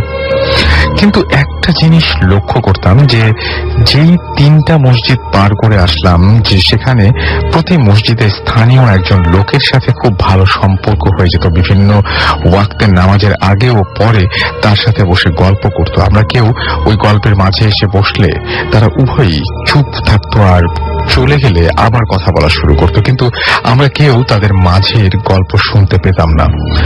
আর এই স্থানীয় ব্যক্তি আমাদের কারোর সাথে তেমন কথা বলতো না। তার আচার আচরণও খুব অদ্ভুত রকমের ছিল। এভাবে 3টা মসজিদে ভিন্ন ভিন্ন 3 জনের সঙ্গে তার সম্পর্ক হলো। এর পরের একটা মসজিদে এসে একদিন আমরা সকালে 11টার দিকে মাসোয়ারা বা পরামর্শ করতে বসলাম সবাই মিলে। সেদিন তার অর্থাৎ সুজনের খেদমতের সিরিয়াল পড়লো, অর্থাৎ রান্না বান্না, খাওয়া দাওয়া ইত্যাদি। সে হঠাৎ বলে উঠলো, আমি সাহেব, আমি আজ কোনো দায়িত্ব নিতে পারবো না, আজ দুপুরে আমার একটু কাজ আছে। আমি সাহেব তাকে কিছু বললেন না। জোহরের নামাজের আগে সে হঠাৎ উধাও হয়ে গেল এবং তাকে আর কোথাও পাওয়া গেল না। আসর, মাগরিব, ঈশা শেষেও সে আর ফিরে এলো না। আমরা সবাই বেশ দুশ্চিন্তায় পড়ে গেলাম। এরপর রাত 9টার দিকে আমির সাহেব ও মুরব্বীরা মিলে ফোঁটা ফোঁটা বৃষ্টির মধ্যে স্থানীয় একটা নদী পার হয়ে পরশুরামের বাজারে গেলেন এবং তাকে খোঁজার জন্য গেলেন। ভাবলেন বাজারে হয়তো থাকতে পারে। আমরা তখন অধীর আগ্রহে তাদের অপেক্ষা করতে লাগলাম। ঘন্টা দেড়েক পরে তারা ফিরে এলেন তাকে ছাড়াই। রাতে আমরা কেউ ভাত খেলাম না, সবাই তার জন্য দোয়া করতে লাগলাম। প্রায় 1টার দিকে আমরা সকলে মিলে বিশেষ দোয়া দুরুদ, নফল নামাজ, কোরআন শরীফ পাঠ ইত্যাদি করতে লাগলাম। 1 ঘন্টা পরে সকলে মিলে মোনাজাত করতে লাগলাম। আমাদের আমির সাহেব মোনাজাতের মধ্যে কেঁদেই দিলেন। আমরা প্রায় সবাই কেঁদে ফেললাম। দীর্ঘ মোনাজাতের পর যখন আমিন আমিন করে মোনাজাত শেষ করলাম, তখন আমরা কিছু আশা করছিলাম। বাইরে তখন বৃষ্টি হচ্ছিল। মোনাজাত শেষ করে যখন আমির সাহেব কোরআন শরীফ বন্ধ করে ওপরে রাখলেন, তখনই একটি বিকট শব্দে মসজিদের মাঝে দরজার সামনে কিছু একটা এসে পড়লো। মসজিদের ভেতরে থাকা প্রত্যেকেই প্রচন্ড ভয় পেয়ে গেল। সাহস করে আমির সাহেব ও এক মুরব্বী মিলে দরজা খুলে দেখে সুজন দরজা ঘেঁষে পড়ে আছে, তার সামনে একটি বাঁশের লাঠি পড়ে আছে। তাড়াতাড়ি করে তাকে মসজিদের ভেতরে নিয়ে আসা হলো, সাথে লাঠিটিও নিয়ে আসা হলো। বেহুশ অবস্থা থেকে হুঁশ ফেরাতে বেশ সময় লাগলো। আজব ব্যাপার হলো, বাহিরে তখন প্রচন্ড বৃষ্টি হচ্ছিল, কিন্তু তার শরীরও একটুও ভেজা ছিল না এবং তার নিকটে পাওয়া লাঠিটিও শুকনো ছিল।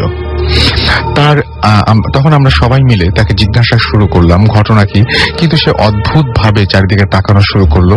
আমির সাহেবের বাধায় আমরা কেউ আর কোনো কথা জিজ্ঞেস করলাম না। সারা রাত কেউ ঘুমিয়ে কেউ না ঘুমিয়ে কাটিয়ে দিলাম। ঘটনাটা এখানেই শেষ নয়, এর পরের দিন থেকে সে একটু অসুস্থ হয়ে পড়লো। স্বাভাবিকভাবে আমরা কেউ তার সাথে এই বিষয়ে কথা বললাম না। 2-3 দিন পর স্বাভাবিক হলো সে। এর পরের দিন সকালে সে আবার উধাও হয়ে গেল। ঘন্টা 2 পরে সে আবার ফিরে এলো, কিন্তু তার সাথে একটা পুটলিতে অনেকগুলো জাম, কলা, গরুর কলিজা দিয়ে বানানো সিঙ্গারা। কে দিল, কোথা থেকে এলো, কিভাবে এসেছে সেই জানে। আর সে আমাদের এগুলো খাওয়ার জন্য বললো। অবশ্যই সকলের পিড়াপিড়িতে সে জানালো যে কেউ একজন তাকে এগুলো দিয়েছে। অবশ্যই খাবারগুলো কেউ কেউ খেয়েছিল, আমিও খেয়েছিলাম। সমস্ত খাবারগুলো ছিল অসম্ভব রকমের সুস্বাদু। কি পরিমাণ সেটা বলে বোঝাতে পারবো না। স্থানীয় লোকদের কাছে জিজ্ঞেস করে জানতে পারলাম যে গরুর কলিজা দিয়ে সিঙ্গারা এই অঞ্চলে পাওয়াই যায় না। আবার একদিনের ঘটনা, অর্থাৎ 2-1 দিন পর আমির সাহেব ও 2-1 মিলে প্রায় প্রতি মধ্যরাতে ঘুম থেকে উঠে তাহাজ্জুদের নামাজ ও নফল ইবাদত করত। এক রাতে আমির সাহেব খুব ঘুম থেকে উঠে অন্ধকারের মধ্যে মসজিদের দরজা খুলে যখন বাইরে পা রাখবেন, ঠিক তখনই দেখেন সুজন বাইরে ঠায় দাঁড়িয়ে আছে। বাইরে একটি বাল্ব জ্বালানো ছিল। স্পষ্ট দেখলেন যে একটা গাছের সাথে হেলান দিয়ে ওপরের দিকে মাথা তুলে আছে। প্রচন্ড ভয়ে মসজিদের দরজা বন্ধ করে ভিতরে ঢুকে দেখেন সুজন বিছানা খালি। তিনি ভাবেন যে দরজা তো ভেতর থেকে বন্ধ করা ছিল, স্পষ্ট মনে আছে তার, তাহলে সুজন বাইরে গেল কিভাবে? তারপর যেটা হলো সেটা হচ্ছে যে একটু আমরা যেটা করলাম সেটা হচ্ছে যে সুজনের বিছানা খালি, তারা 5 জন, আচ্ছা তার অতঃপর মুরব্বীদের তিনি রেখে তুললেন। তারপর 4-5 জন মিলে বাহির থেকে মসজিদে আনার চেষ্টা করে, কিন্তু সে জোরে জোরে চিৎকার করে ওঠে এবং একটু পর আমার লোক আসবে, আপনারা চলে যান, এই বলে চিৎকার শুরু করলো সুজন যখন তাকে বাইরে থেকে ভেতরে ঢোকার চেষ্টা করা হচ্ছিল। প্রচন্ড শব্দে আমরা প্রায় সকলে জেগে উঠি, সকলে মিলে তাকে বাইরে ভিতরে জোরপূর্বক নিয়ে আসি। এরপর সে কিছুটা শান্ত হয়। ফজরের নামাজের পর স্থানীয় মুরব্বীদের সাথে কথা বলে তাবলিগ জামাতের বড় এক মওলানার সন্ধান পাই। তারপরে স্থানীয় ওই মওলানার কাছ থেকে আমির সাহেব সব খুলে বলেন এবং সে সুজনকে ভালোভাবে দেখলো ও বিভিন্ন প্রশ্ন করলো। তারপরে সে জানালো ওকে একজন খারাপ জিন আছর করেছে। সে বলল যে যেদিন ও চলে গিয়েছিল সেদিন আপনারা দোয়া ও মোনাজাত করায় একটা লাঠি ওই জিনটাকে পিটিয়ে মসজিদে ফেরত দিয়েছিল। উল্লেখ্য তিনি যে প্রায় প্রতি মসজিদে ভিন্ন ভিন্ন ব্যক্তির সাথে ভালো ভালো সম্পর্ক করতেন, তারা ছিল জিন পরি, তারা মানুষ, জিন পরি এবং তারা মানুষ রূপে এসে কথা বলতো। কারণ ও অনেক সুন্দর থাকায় জিনরা ওকে পছন্দ করত। কেন তাকে পছন্দ করত তা জানি না, বা সুজনকে জিনের দেশে নিয়ে যাওয়ার জন্য নাকি কিছু অন্য কিছু। এরপরও তিনি একটি তাবিজ তার বাম হাতে বেঁধে দেন। এরপর থেকে কিছুটা স্বাভাবিক হয়। পুরোপুরি সুস্থ না হলেও বাকি দিনগুলো আমাদের এরকম ভয়ে ভয়ে কাটে। অনেক বড় একটা ঘটনা আমি পড়ে ফেলেছি, তারপরেও নিচে ছোট্ট করে লেখা আছে সংক্ষিপ্ত। ওকে, যাই হোক, অনেক বড় ঘটনা। এরকম ধরনের ঘটনা থাকলে আপনারা ইচ্ছা করলে সাউন্ড ফাইল পাঠাতে পারেন আমাদেরকে, এবং সাউন্ড ফাইল পাঠানো খুব সহজ। রেকর্ড করে ফেলুন আপনার পিসিতেই, বাসার পিসিতেই হেডফোন দিয়ে আপনি রেকর্ড করতে পারেন, বা মাউথ পিস বা মোবাইলেও রেকর্ড করতে পারেন, এবং মোবাইলে রেকর্ড করার পর সেই সাউন্ডটা আমাদের পাঠিয়ে দিতে পারেন। আমরা সেই সাউন্ডটা প্লে করে দেবো। বিভিন্ন ঘটনা আপনাদের পাঠাতে তাহলে অনেক বেশি সুবিধা হবে। এর মধ্যে নিশ্চয়ই অনেক SMS চলে এসছে। হ্যাঁ, অনেক SMS এসছে। কামরুল মির্জাপুর থেকে আমাদের SMS করেছেন, তাজ রাসেল আমাদের SMS করেছেন ডিজে নীরব, সাদ্দাম, প্রিন্স, পিঙ্কু, সৌমিক, লুনা রাজশাহী থেকে, সুমন SMS করেছেন, রানা, শাহরিয়ার হাসান, মাইকেল জ্যাকসন দেব, এছাড়া রায়হান মিরপুর 1 থেকে, জাকির SMS করেছেন, নাহিদ SMS করেছেন রাজশাহী থেকে। যারা SMS পাঠাতে চান বা এই মুহূর্তে জয়েন করুন, যারা SMS পাঠানোর নিয়ম জানেন না, তাদেরকে বলি মোবাইলের মেসেজ অপশনে গিয়ে টাইপ করুন SHOUT শাউট স্পেস আপনার নাম স্পেস আপনার মেসেজ পাঠিয়ে দিন 9840 নম্বরে। আপনার এয়ারটেল নাম্বার থেকে বা অন্য যে কোনো নাম্বার থেকে আমরা একটা ব্রেকে যাব এবং ব্রেকের পরে আবারও ফিরে আসবো। স্টে টিউন টু রেডিও ফুর্তি অ্যান্ড ডোন্ট স্টপ দ্য ফুর্তি। FM haunted by Airtel.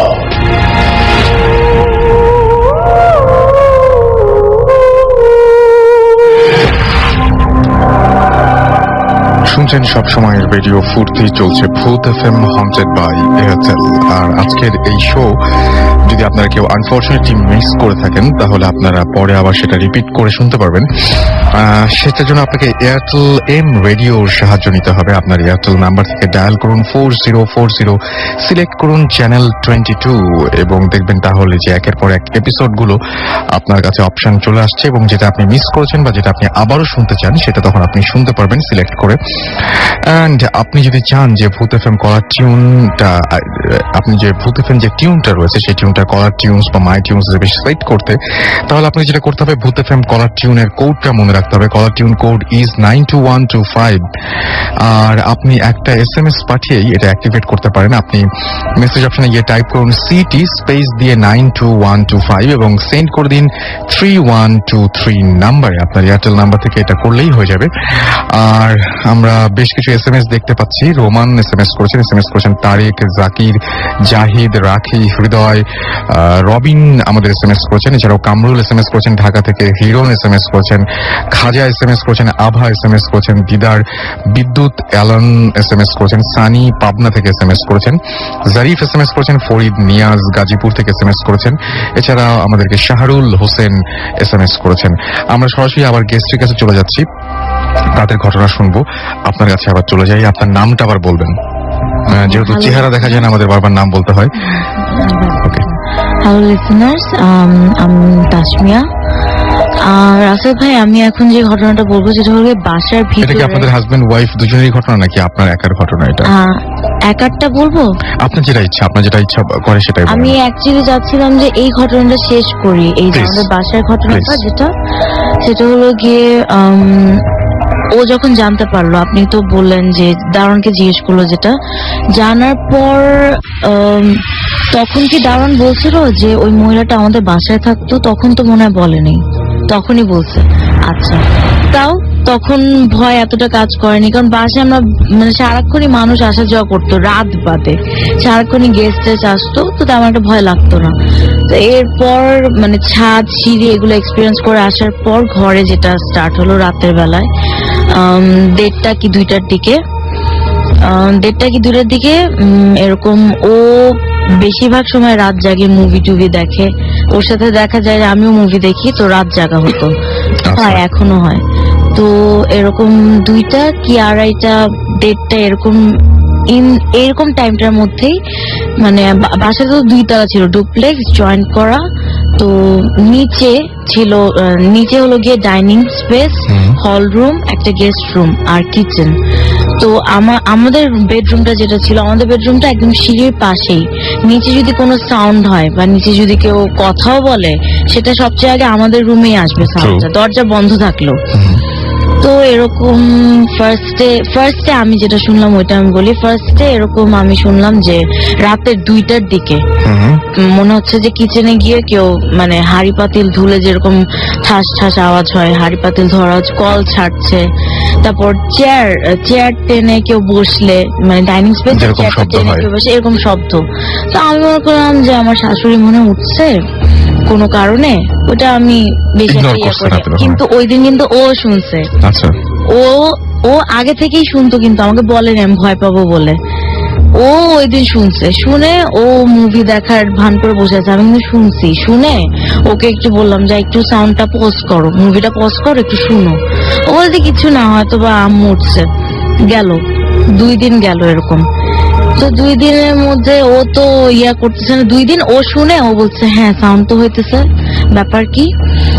তো এরকম আরেকটা সবচেয়ে ভয়ঙ্কর যেটা বলবো সেটা হলো গিয়ে যে আমাদের গেস্ট রুমে মানে দরজার উপরে যে উইন্ডচিম ঝুলানো থাকে, নিচে তলায় যে গেস্ট রুমটা মানে উইন্ডচিম ঝুলানো থাকে, সাউন্ড হয় যে, ওইটা হলো গিয়ে মানে ফার্স্টে 2 দিন মনে হচ্ছে যে কেউ হাত দিয়ে নাড়ালে যেরকম একটা জোরে সাউন্ড হবে, মানে বাতাসে নড়া না, মনে হচ্ছে কেউ হিট করতেছে।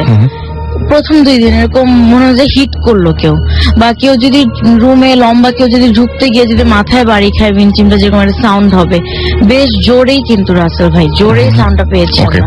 এত রাতে গেস্ট রুমে কে ঢুকবে? গেস্ট রুমটা প্রায় বন্ধই থাকতো। গেল ওই সাউন্ড গেল। তো 3 দিনের দিন আমি দুপুর বেলায় আমি মাকে জিজ্ঞেস করলাম, মা আপনি কি এরকম রাতে 2টা বাজে হাড়ি পাতিল ধোয়ার কি দরকার, সকালেই ধুতে পারেন। বলে কে বলছে আমি 2টা বাজে উঠছি, আমি তো 12টা বাজে দুনিয়া থেকে আমি নাই হয়ে যাই, এরকম একটা কিছু। আমি তো তখন আমি রাতের ভাইয়ের মধ্যে অনেক ভয় পাই। একটা কথা বলে নেই যে ছোটবেলা থেকে আমার আম্মু আমাকে মানে ভয়ের তাবিজ দিত, কখনো থাকতো না আমার সাথে। মানে থাকতোই না, হয় তাবিজের ভিতর থেকে মানে চূড়াটা পড়ে যেত, মানে মোম সরে গিয়ে তাবিজ হারিয়ে যেত, এরকম হতো। আমি অনেক ভয় পাই। সো এর শোনার পর আমার তো আর শান্তি নেই। ওদিন সারাদিন ও বাইরে ছিল, ওকে ফোন দিতে দিতে দিতে তুমি আসো আজকে রাতে দেখো, এরকম কিছু হয় নাকি। যেদিন দেখবো ওই দিন রাতে কিন্তু আর কোনো সাউন্ড যেদিন আপনারা একদম সজাগ থাকবেন আর সজাগ, কি। মানে শুনতে চাচ্ছি। পরের দিন সাউন্ডটা হলো, ও তো মানে যা হবে ওটা ইনস্ট্যান্ট ও দেখবেই। আচ্ছা। সাউন্ড হয়েছে ভিনচিমের সাউন্ডটা হয়েছে, পাকঘরে কিচেন টিচেন এগুলো না, ভিনচিমের সাউন্ডটা মনে হচ্ছে যে গিয়ে যেন রাগের চুলে যদি ভিনচিমটা বাড়িয়ে দেয় তাহলে।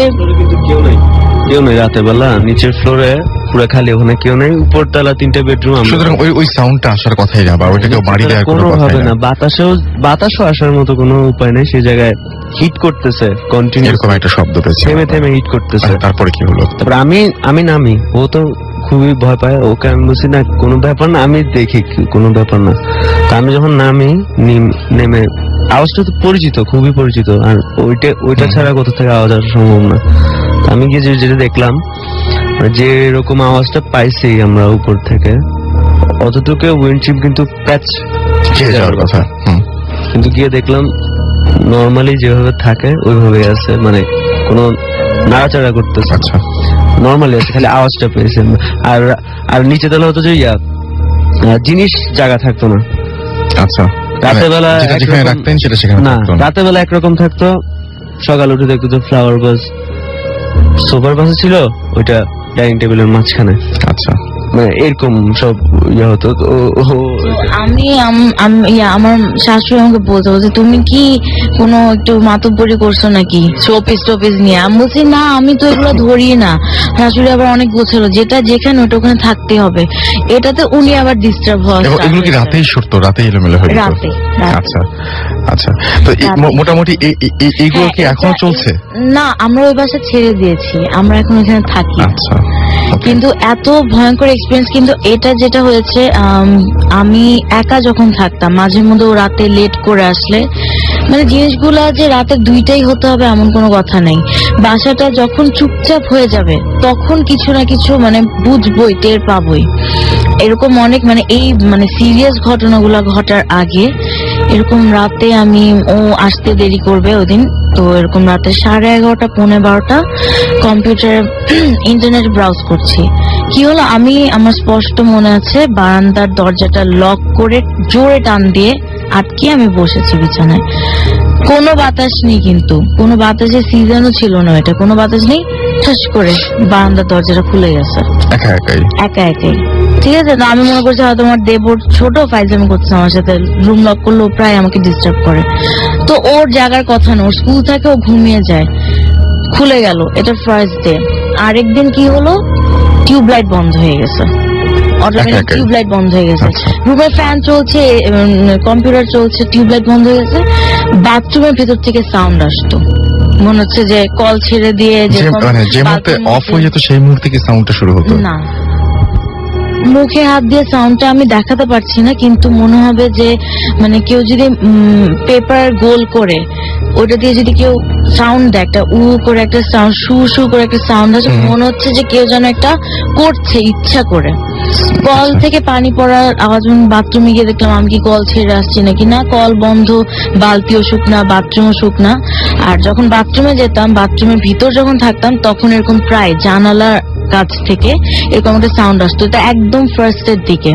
আমি ওকে বলতাম এরকম একটা অ্যাবনর্মাল সাউন্ড আছে, আমার কিন্তু ভয় লাগে, চলো অন্য রুমে শিফট করি। ও তখন এটাকে পরে যখন রাসেল ভাই বাসায় এগুলা স্টার্ট হলো, তারপর ছাদে ও দেখলো সিঁড়িতে আমার রুমের দরজা খুলে যায়, আমার রুমের লাইট বন্ধ হয়ে যায়, তারপর আমার রুমের মেইন দরজাটাও এরকম খুলে যেত, আর বাতাস ছাড়া আটকে যেত, জোরে আটকাতো। আর নিচেও এরকম হয়েছে না রাতের বেলায়? হ্যাঁ, রাসেল ভাই রাতের বেলায় দুইটা না, ওটা 12টাকে একটা প্রেসার দিয়ে কেউ যদি জোরে দরজাটা ব্যাং করে, আচ্ছা, সেরকম একটা সাউন্ড, মনে হচ্ছে যে কেউ রাগ করে দরজাটা আটকে দিলে যেরকম একটা হয়, এরকম 2-3 দিন আমরা সাউন্ড পেয়েছি। আমার রুমের দরজাটাও রাতের বেলায়। ফাইনালি আপনারা কি এই সমস্ত কারণের জন্য বাড়িটা ছেড়ে দিয়েছেন? না রাসেল ভাই, মেইনলি এই কারণের জন্য না, মানে এই কারণে আমরা জেনেছি, এই কারণটা যখন আমরা জেনেছি, এই যে ব্যাপারগুলো ঘটতো, এগুলো ঘটতো কেন, এটা কি মানে বুঝতে পেরেছেন যে মানে হ্যাঁ ওই যে ও জিজ্ঞেস করলো, কারণ তারপর যখন আমরা জিজ্ঞেস করলেন, জানতে আচ্ছা, পারলাম যে শ্রীলঙ্কান ফ্যামিলিটা আমাদের ফ্ল্যাটেই থাকতো, আমাদের আচ্ছা। ফ্ল্যাটেই থাকতো। এখন রাসেল ভাই বলবো না যে আত্মা ডিস্টার্ব করতো, যেহেতু ওই মহিলাটাই এই ফ্ল্যাটে থাকতো, সুইসাইড এই ফ্ল্যাটে করেনি, কিছু একটা তো হবে। আর প্যারানর্মাল তো বোঝাই যাচ্ছে যে এমন মানে উৎপাত তো নিশ্চয়ই কোনো অন্য কিছু করবে Right. না। আর মেইনলি এই কারণের জন্য না, কোন একটা কারণে যখন আমরা বাসাটা ছেড়ে দিব, মানে জানার পর, মানে এই জিনিসগুলো নিয়ে চিন্তা করার আগেই মানে ঢাকায় একটা আমার প্রোগ্রাম আসছে, ওকেশন আসছে, বিয়ে আমার চাচার, তো আমরা দুজন চলে আসছি ঢাকায়। তো চলে আসছি, ওই টাইমটা তখন কভার হয়ে গিয়েছে। তারপর বাসাটা ছেড়ে দিবে আমার মা ইনফর্ম করলো, তখন আমরা শিফটিং এর আগ দিয়ে জাস্ট গেলাম, গিয়ে 2-3 দিনের মধ্যে শিফট করছি, তখন আর কিছু হয়নি। শিফট করে আমরা চলে গেছি মেইনলি ওই কারণের জন্য। আর মা কিন্তু এখনো পর্যন্ত জানে না, আজকে যদি শুনে বুঝবে আজকে। ওকে, সো আমরা আবারও আপনাদের কাছে ফিরে আসবো। মাঝখানে আমাদের আরো একজন গেস্ট রয়েছেন, তার কাছ থেকে একটা ছোট্ট ঘটনা শুনবো আমরা, এবং তারপরে আপনাদের কাছে আবারও ফিরে আসছি। আপনার নামটা বলবেন প্লিজ। হ্যালো লিসনার্স, আমি ইস্তাক আহমেদ, আমি ইস্ট ওয়েস্ট ইউনিভার্সিটির একজন স্টুডেন্ট। আমি সরাসরি ঘটনায় চলে যাচ্ছি। ঘটনাটি আমার এক ফ্রেন্ডের থেকে শোনা। আমি যেটা শুনলাম যে তার নানাকে নিয়ে কাহিনী। এই ঘটনাটা ঘটে আসলে মুন্সিগঞ্জের ওখানে। তো উনি একদিন অনেক রাত করে ওনার বাসায় ফিরছিলেন।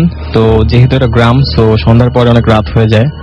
সো উনি রাতে ফিরতে ফিরতে দেখলেন যে এত বেশি রাত হয়ে গেছে যে কোনো শব্দ পাচ্ছিলেন না, আশেপাশে একেবারে নিস্তব্ধ। সো উনি যেতে যেতে যেতে যেতে হঠাৎ শুনতে পেলেন যে ঝাড়ু দেওয়ার একটা শব্দ। সো সে অবাক হলেন যে এত রাতে গ্রামের অঞ্চলে এরকম ঝাড়ু দেওয়া তো প্রশ্নই আসে না, সো এই শব্দটা হচ্ছে কোথা থেকে।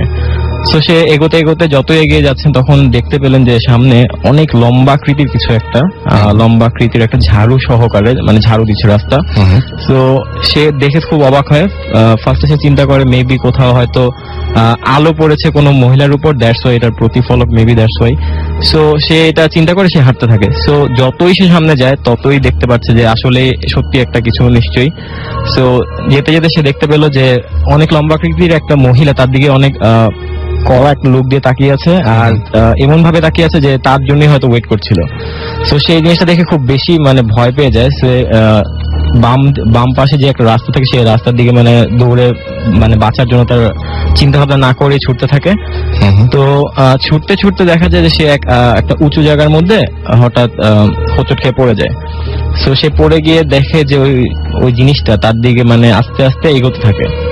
তো সে আরো বেশি ভয় পেয়ে যায়। সে করে কি মাটির থেকে কিছু মানে মাটির দলা নিয়ে হাতে নিয়ে ওই দিকটার দিকে মানে ওই জিনিসটার দিকে মানে ছুঁড়ে মারতে থাকে। তো মারতে মারতে সে হঠাৎ দেখে কি যে যতই সে মাটি ছুটছে আর জিনিসটা চলে গেল, হঠাৎ চলে গেল। সে খুব অবাক হয় যে কি কারণটা কি আসলে। আর জিনিসটা চলে যাওয়ার সাথে সাথে লক্ষ্য করতে পারে যে একটা কালো বিড়াল ওই মুহূর্তেই ওনার সামনে দিয়ে চলে গেল ওনার দিকে তাকিয়ে। আচ্ছা, তো উনি দেখলো কি যে উনি যে মাটিগুলো মারছিল ওটা আসলে একটা কবর ছিল। উনি একটা কবরের উপরে গিয়ে পড়ে গিয়েছিল, আর মেবি ওই মাটিটা মারার ফলে হয়তো ওই জিনিসটা মানে সরে যায়। তো সে তাড়াহুড়ো করে বাসা যাওয়ার জন্য আবার রেডি করলো নিজেকে, সে তাড়াহুড়ো করে বাসা চলে গেল। বাসায় পৌঁছানোর পর সে যখন তার ঘর মানে দরজাতে নক করছিল তখন ওনার ওয়াইফ আর কি গেট খুলে ওনাকে জিজ্ঞেস করলো কি হয়েছে, মানে তুমি এত মানে এরকম দেখাচ্ছে কেন, এরকম লাগছে কেন, অন্যরকম লাগছিল। এক্স্যাক্টলি। সো সে তখন মানে কিছু বলতে পারছিল না, বললো যে আমার সাথে একটু এরকম একটা ঘটনা ঘটেছে, আমাকে তাড়াতাড়ি পানি টানি দাও। সো এটা বলে সে যখনই ডান দিকে তাকালো দেখলো পাশের একটা ঘরের থেকে একটা কালো বিড়াল, সেম ওই বিড়ালটা যে বিড়ালটা সে দেখেছিল তার দিকে তাকিয়ে আবার চলে গেল। সো আমি জাস্ট এতটুকুই শুনেছিলাম আমার ফ্রেন্ডের থেকে, এটাই ছিল ঘটনা। ওকে, থ্যাংক ইউ সো মাচ। আমরা আরেকটা ঘটনায় যাব এবং আমাদের সাথে আরো একজন অতিথি আছেন, তবে তার আগে আমার কাছে একটা ঘটনা রয়েছে, সেই ঘটনাটা আমি পড়ে ফেলতে চাই। আমাদের মাঝে তিনি এসে উপস্থিত হতে পারেননি, কিন্তু তার ঘটনাটা আমি পড়ে ফেলতে চাই। লিখেছেন রাসেল ভাই, সালাম নিবেন, আমি মোহাম্মদ তাজুল ইসলাম রনি মোহাম্মদপুর থেকে লিখছি। আমি ভূত এফএমের একজন নিয়মিত শ্রোতা। আমার জীবনে ঘটে যাওয়া একটা ঘটনা আজ সবার সাথে শেয়ার করব। ঘটনাটা আজ থেকে 4 বছর আগের 2008 সালের। আমি তখন অনার্স 3rd ইয়ারে পড়ি। পারিবারিক কাজে আমি ট্রেনে করে ঢাকার বাইরে যাচ্ছিলাম। জানালার পাশে আমি খুবই সুন্দর দৃশ্য দেখছিলাম। আমার কিছু ফ্রেন্ড আমাকে খুব বেশি ফোন করায়। আমি ফোন অফ করে ফেলি আর ট্রেন ভ্রমণ উপভোগ করতে থাকি। এভাবে অনেক সময় কেটে যায়। কখন আমার পাশে এসে একজন বয়স্ক লোক বসেছে আমার খেয়াল ছিল না। সেই বয়স্ক লোকটা আমার গায়ে ধাক্কা দিয়ে বলল, তোমার মোবাইল ফোনটা অফ কেন? তোমার জরুরি একটা ফোন আসবে, ফোনটা ওপেন করো। আমি কোনো কিছু না ভেবে ফোনটা চালু করি। সাথে সাথে আমার বাসা থেকে ফোন আসে। আমার নানা খুব অসুস্থ, আমি যেন খুব জলদি ঢাকায় ফিরে আসি। ফোনটা রেখে আমি দেখলাম আমার পাশে কেউ নাই। সামনের দিকের লোকটাকে জিজ্ঞেস করলাম যে সে বলল যে আমার পাশে সে কাউকেই দেখে নাই। আমি তখন খুব অবাক হলাম। আর পরের ট্রেনে আমি ঢাকায় ফিরে আসি। আর আমি আসা মাত্র ঘন্টাখানেক পরেই আমার নানা মারা যায়। আমার কাছে ব্যাপারটা খুব অবাক লাগে। আর অবাক হবার বিষয়, সেই বয়স্ক লোকটাকে আমি আরো বেশ কয়েকবার দেখেছি। সে আমাকে তখনই দেখা দিয়েছে যখন আমার খুব প্রয়োজন পড়ে। আমি জানি না সে কে, কেনই বা সে আমাকে এত সাহায্য করে। শেষবার তাকে দেখেছি 2011 সালের মে মাসে। আমি বাসে করে বন্ধুর সাথে দেখা করার জন্য সাভারে যাচ্ছিলাম। যখন টেকনিক্যাল পৌঁছালাম, সেই বয়স্ক লোকটা এসে আমাকে বলল, তুমি যেখানে যাচ্ছ তোমার বিপদ হবে। আর যথারীতি সে গায়েব হয়ে যায়। একথা শুনে আমি তড়িঘড়ি করে গাবতলীতে নেমে যাই। পরে জানতে পারি সেখানে আমার যত বন্ধুরা গিয়েছিল তারা নৌকা ভ্রমণ করতে আশুলিয়ার দিকে যায়। আর দুষ্টামি করতে করতে তারা নৌকা উল্টে ফেলে। তারা সবাই সাঁতার জানতো, তাই কোনো বিপদ নেই। তবে আমার বেলায় হয়তো অন্য কিছু হতো, কেননা আমি সাঁতার জানি না। এই ছিল আমার ঘটনা। এই ঘটনা শেয়ার করতে পারছি না, তাই পড়লে খুশি হব। Thank you. আমার কাছে খুবই অদ্ভুত লেগেছে যে কেউ একজন আপনাকে সবসময় বিপদ থেকে বাঁচিয়ে দিচ্ছে, কেউ একজন আপনাকে বিভিন্ন ধরনের ইনফরমেশন দিচ্ছে, তাকে আপনি চেনেন না, কোনোদিন জানেন না যে সে কে। খুবই অদ্ভুত ব্যাপারটা। সুবীর আমাকে SMS করেছেন। এছাড়াও আমাকে SMS করেছেন কাজী অপু চিটাগং থেকে। এছাড়াও আমাদেরকে বিগ ভূত SMS করেছেন। গরম তাওয়ার ওপর ভূত আমাকে SMS করেছেন। এছাড়া আমাদেরকে SMS করেছেন SM সালমান। আসিফ আমাদের SMS করেছেন। ব্লাইন্ড এভেল আমাদের SMS করেছেন। বর্ষা সাকিব আমাদের বরিশাল থেকে SMS করেছেন। সাইদুল আমাদের SMS করেছেন। এছাড়াও আমাদের SMS করেছেন দেখতে পাচ্ছি সিদ্দিক, রায়হান, রাব্বি সহ আরো অনেকে। আমাদের সঙ্গে আরেকজন গেস্ট রয়েছেন। আপনার ঘটনাটা আমরা শুনে ফেলি।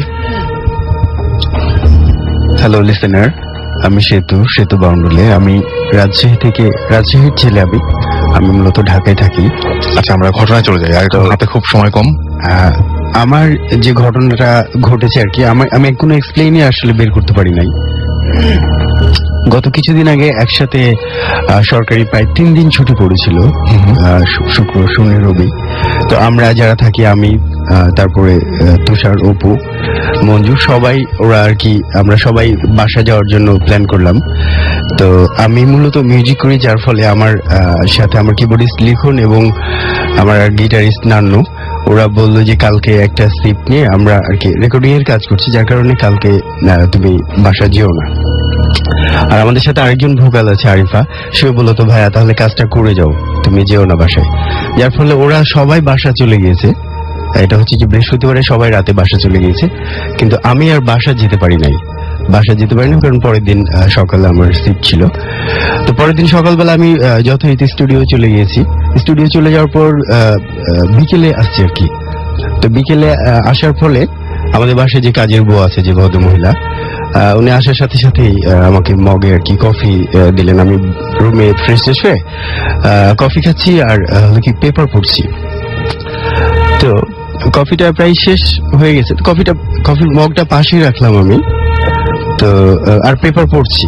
তো একজন মানুষ চলাচল করলে বাসায়, এটা তো বোঝা যাবে স্বাভাবিক। আমাদের বাসা, আমি যে রুমটাতে থাকি সেখান থেকে কিচেন প্রায় 20 ফিট মতো দূরে হবে আর কি। তা আমার মানে কেমন জানি মনে হইলো ওখানে বুয়া হলো রান্না বান্না করছে। আমি বুঝতে পারছি ওইখানে আপনার নড়ছে, পাতিল টাতিল মাছছে বা এরকম কিছু মনে হচ্ছে। আর এমন সময় হুট করে কেন যেন মনে হলো যে আমার পেছন থেকে ওইখান থেকেই বুয়া আপনার মগটা টেনে নিয়েছে। এটা দূরত্ব প্রায় 20 ফিট মতো। আমার জাস্ট এরকম মনে হলো। দেখলাম ঠিকই ওইখানে মগটা নাই। আচ্ছা, এরপরে আপনার তা আমি মনে করলাম যে বউ হয়তো নিয়ে গেছে, আমি অত খুব বেশি চিন্তাও করতে চাইলাম না আর কি। তারপরে চাটা খাওয়ার পরে বিকেলবেলা আবার আমি বের হব, এমন সময় মিষ্টি দেখলাম ইয়েতে আপনার আমাদের রান্নাঘরে, যেখানে দেখলাম মিষ্টি রাখা আছে আর কি। তো আমি বউকে বললাম যে বুয়া মিষ্টি কে নিয়ে আসলো? তো বললো যে মামা মিষ্টি নিয়ে আসছে ছোট মামা, মানে আমাদের অপু নামে আমাদের এক ভাগ্নে থাকে আর কি, ওর বাসা টাঙ্গাইল। বলছি যে ছোট মামা মিষ্টি নিয়ে আসছে আর কি। তো আমি আবার 2-3টে মিষ্টি খেলাম আর কি। তো মিষ্টি টিষ্টি খাওয়ার পরে আবার সন্ধ্যার পরে আমি স্টুডিওতে ঢুকবো, তেমন সময় মনে হলো যে আমি আমার রুমটা খোলা রেখে আসছি আর কি। হ্যাঁ, রুম খোলা রেখে আসছে, রুমে গিটার আছে, তারপরে ল্যাপটপ আছে। তো রুমটা লক করার জন্য বুয়াকে ফোন দিলাম যে খালা একটু আমার রুমটা লক করে বের হয়েন আপনি। তো এটা বলার পরে বুয়া আমাকে বলছে যে মামা আমি তো আপনাদের বাসা যেতে পারিনি, গতকালকে বৃহস্পতিবার ছিল, ওনাদের 3জনের সাথে কথা বলছে আর কি, বলে আমি একটু আমার গ্রামের বাড়ি আসছি। ওনার গ্রামের বাড়ি আবার নীলফামারী। তো নীলফামারী আসছি আমি, আমার বাসায় একটু জায়গা জমির ঝামেলা হয়েছে, আর 3 দিন ছুটি পেলাম। আর আমি তো শুনলাম আপনারা সবাই চলে গেছেন, যার কারণে আমি গ্রামের বাড়ি আসছি। তো আমার তো শুনে মানে আমি খুবই থান্ডার্ড যে বুয়া আমাকে চা বানিয়ে দিল, ওইখানে মিষ্টি আছে, মিষ্টি খেতে দিল। তা আমার সন্দেহ হলো, আমি সাথে সাথে অপুকে ফোন দিলাম যে অপু তুমি কোথায়? তো বলছে অপু কিন্তু অলরেডি টাঙ্গাইলে, তার চাচা আসছে। তো বলছে যে মামা আমার চাচা আসছে সৌদি থেকে, তো আমি আজকে আমি ফিরতাম কিন্তু ফিরতে পারলাম না। তো আমি 2-3 দিন ছুটি, যে 2-3 দিন আছে আর কি, ছুটির 2-3 দিনই কাটিয়ে আসবো আর কি। আমি সাথে সাথে স্টুডিও ওয়ার্ক অফ করে সাথে সাথে বাসায় আসলাম। বাসায় এসে দেখছি আপনার আমাদের দরজাটা হলো খোলা আর কি। হ্যাঁ, কিন্তু আমাদের বাসাটা বের হলে 2টা আলাদা আলাদা লক আছে, একটা কলাপসিবল আছে আর একটা চাবি আছে যেটা দিয়ে লক করতে হয়। তো 2টা তালা মানে লক করা বা কলাপসিবলটা আমি চাপ দিয়ে গেছি, কলাপসিবলটা আর কি। হ্যাঁ, কলাপসিবলটা চাপ দিয়ে গেছি কারণ বুয়া ছিল বাসায়। এসে দেখছি আপনার দরজা খোলা আর মিষ্টি প্যাকেটও ছিল কিন্তু। তো এই জিনিসটা আমার কাছে খুবই অবাক লেগেছে। কেউ আসেনি, বুয়া ছিল না, আপনার ভাইও আসে নাই, তাহলে মিষ্টির প্যাকেটটা আসলো কিভাবে? আপনাকে কে সেই কফি বা চা এবং রিসেন্ট গত পরশু দিনের ঘটনা, আমার সাথে আমার ভাগ্নে থাকে মঞ্জু, ও হচ্ছে বাংলাদেশ ব্যাংকের রেডি। ও পরশুদিন বের হয়েছে। আমাদের রুমটা এরকম একদম গ্রাউন্ড ফ্লোরে থাকে, আমরা গ্রাউন্ড ফ্লোরের সামনে হচ্ছে আপনার কার পার্কিং। তো রুম লাগে, ও শেষে বের হয়েছে বাসা থেকে, আমরা সকালবেলা শুরু হয়ে গেছি। ও 2টা কিন্তু লক আমাদের, একটা কলাপসিবল আর একটা চাবি দিয়ে ঘুরে বের হতে হয়। ও 2টা লাগিয়ে খুব ভালো করে লাগিয়ে বের হয়ে আসছে, কারণ ও শেষ বের হচ্ছে, একটু কেয়ারফুলি বের হচ্ছে। বের হয়েছে যেটা মেন দরজা আর কি, প্রথমে দরজা আমাদের রুমের, তারপরে সামনে হচ্ছে আপনার কার পার্কিং, তারপরে মেন দরজাটা আর কি। ওটা যখন ও বের করছে, ও দেখছে সামনে দরজা খোলা আমাদের রুমের। আচ্ছা, হ্যাঁ, এই জিনিসগুলা মানে খুবই অদ্ভুত। আমার কাছে একটু এক্সপ্লেইন নাই আসলে বিষয়। থ্যাংক ইউ আপনার ঘটনার জন্য। আমাদের কাছে বেশ কিছু SMS চলে এসছে। ইমন আমাদেরকে SMS করেছেন, এসএমএস করেছেন সুমন আশরাফুল, এবং তারা বলছেন যে ঘটনাগুলো তাদের কাছে ভালো লাগছে। মামুন আমাদেরকে SMS করেছেন মিরপুর 1 থেকে, আমার SMS পড়া হয় না, প্লিজ SMS পড়ে ফেললাম।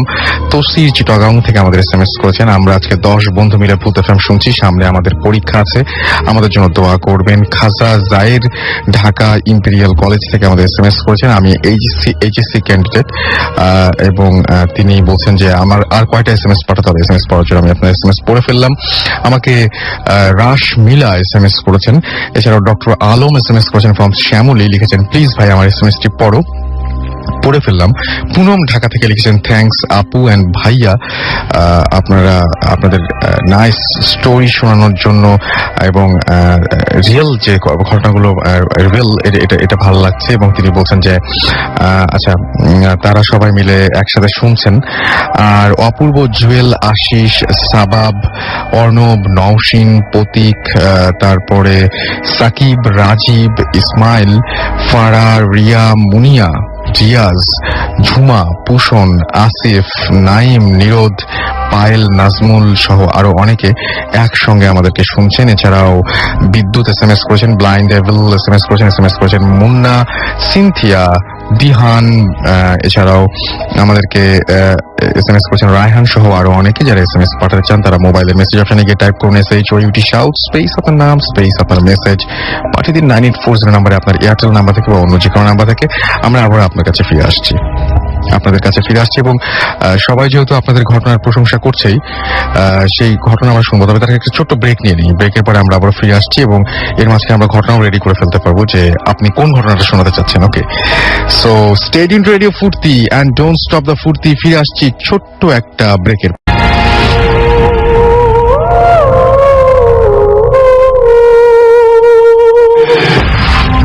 শুনছেন সবসময় রেডিও ফুর্তি, চলছে ভূত FM হন্টেড বাই এয়ারটেল। আছে আমি রাসেল এবং আমার সঙ্গে মাসুম এবং আজকের অতিথিরা। কোনো কথা না বাড়িয়ে সরাসরি ঘটনায় চলে যাচ্ছি। আপনার ঘটনা শুনি, নামটা বলতে হবে আরেকবার। লিসেনার্স, আমি ফাহাদ। রাসেল ভাই, সরাসরি ঘটনা চলে যাবে। এটা আসলে আমার সাথে ঘটনা না, আমার শোনা ঘটনা। চট্টগ্রামের ঘটনা। চিটাগাং এ একটা আগ্রাবাদ এরিয়া আছে, ওখানে একটা সরকারি কোয়ার্টার আছে, মানে CGS কলোনি বলে ওটাকে। সরকারি কোয়ার্টারটা ওখানে আছে, মানে বেশ 15-20টা কোয়ার্টার মিলে একটা বাউন্ডারির ভিতরে একটা সরকারি কোয়ার্টার। তো ওই কোয়ার্টারে মানে একটা ফ্ল্যাটের যে ঘটনাটা আজকে আমি শোনা, মানে আমার যে বন্ধু, মানে ওর বাবা সরকারি একজন কর্মকর্তা, তো উনি এই কোয়ার্টারটা পায় আর কি। তো রাসেল ভাই, আমরা জানি যে মানে এইসব বেশি কিছু কোয়ার্টারে মানে কি সবাই কিন্তু থাকে না, বেশিরভাগ অফিসাররা থাকে না, ওরা অন্য জায়গা থেকে এগুলো রেন্টে দিয়ে দেয়, এরকমই কিন্তু হয়। ওকে, তো সেম ওই আমার ফ্রেন্ডের বাবা ওখানে থাকেন না, উনি আরেক জায়গায় থাকেন।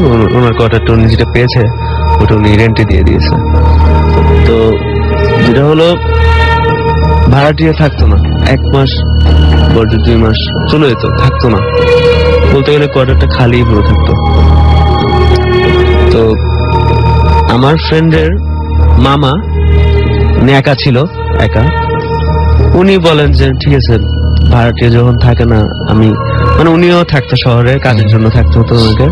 উনি আবার ব্যাচেলার মেসে থাকতো আর কি। তো উনি ওনার দুলাভাইকে বলে ওই কোয়ার্টারে উনি একাই থাকতে শুরু করেছিলেন। আচ্ছা, তো যেটা হতো ওখানে প্রবলেম গুলো ছিল কি, আমি প্রবলেম গুলো আগে বলি।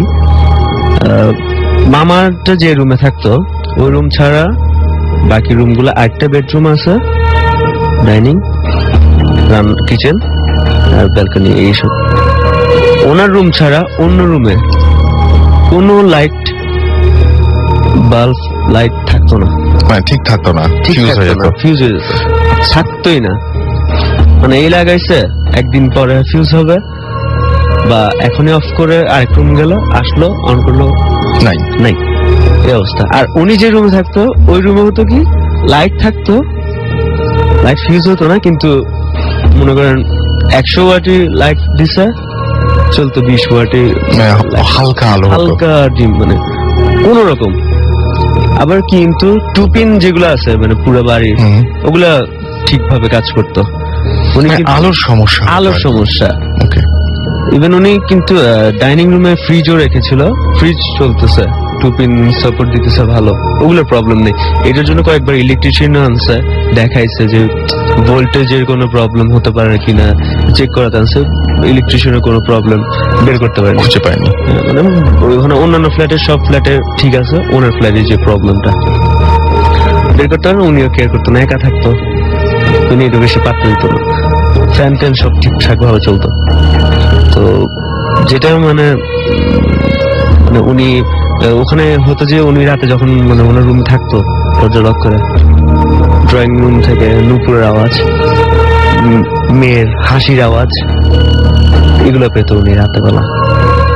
তো উনি থাকতে থাকতে এগুলো ইনভিজিবল, মানে এগুলো শুনতো উনি।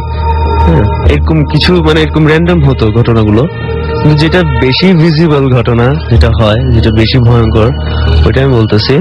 একদিন আমার ফ্রেন্ড সুমন, ওর মামার সাথে থাকতে যায়, ওই বাসায় থাকতে যায়। তো রাতে থাকে, ওরা তো গল্প করতেছে ওনার মামার রুমেই, দুজন, আমার ফ্রেন্ড আর ওর মামা রুমে গল্প করতেছে। করতে করতে মানে ওর মামার একটা মানে সম্পর্ক ছিল, একটা ফ্রেন্ড ছিল, মানে একটা ফ্রেন্ড কে নিয়ে কথা বলতেছে, মানে মামার ফ্রেন্ড, মেয়ে ফ্রেন্ড। তো ওকে নিয়ে কথা বলতেছিল রুমের কারণে কথা বলতেছে এই সময় মানে ফ্রিজ থেকে পানি আনতে হবে। তো সুমন উঠলো, মানে রুম থেকে বের হয়ে ডাইনিং রুমে যে ফ্রিজটা আছে ওইটা খুলে জাস্ট ঠান্ডা পানির বোতলটা নিয়ে আসবে, এটাই। তো ওরা যখন মানে তখন বাজে রাত 1:30 2টা, আমার ফ্রেন্ড যখন উঠলো রুম থেকে বের হলো, বের হয়ে যে সে যেটা দেখলো ওইটা মানে ও যখন বলছে রাসেল ভাই আমি শুনে মানে আমার লোম টোম তখন দাঁড়ায় গেছে। ও যখন রুম থেকে বের হয় পানি নেওয়ার জন্য, ডাইনিং রুমে সে দেখে যে ওরা এতক্ষণ রুমে যে মেয়েটাকে নিয়ে কথা বলছিল, যিনি আপু, যাকে নিয়ে কথা হচ্ছিল, উনি ডাইনিং রুমে চেয়ারে বসে আছে, শাড়ি পরা, কপালে বড় বড় টিপ, লাল শাড়ি পরা, ডাইনিং রুমে বসে আছে। রাত 3টা বাজে। আচ্ছা, ওই ফ্ল্যাটে। আমার ফ্রেন্ডটা দেখে ও ভয়ের লেভেল থেকে আরো বেশি উপরে চলে যাওয়ার কারণে ও কিছুই বললো না, পানি নিয়েও সুন্দর করে চলে আসলো রুমে। আচ্ছা, এতই ভয় পাইছে যে ফেইন্ট হয়নি ওখানে, এতই ভয় পাইছে। চিৎকার দেনে কিছু না, নর্মালি ফ্রিজ থেকে পানিটা দেখতেছে বসা, রুমে চলে আসে। এবং ওই বাসার মানে সমস্যা তো আগে থেকে ছিল, এটা হচ্ছে মানে এটা হচ্ছে সমস্যার শেষ আর কি। হ্যাঁ, ওকে।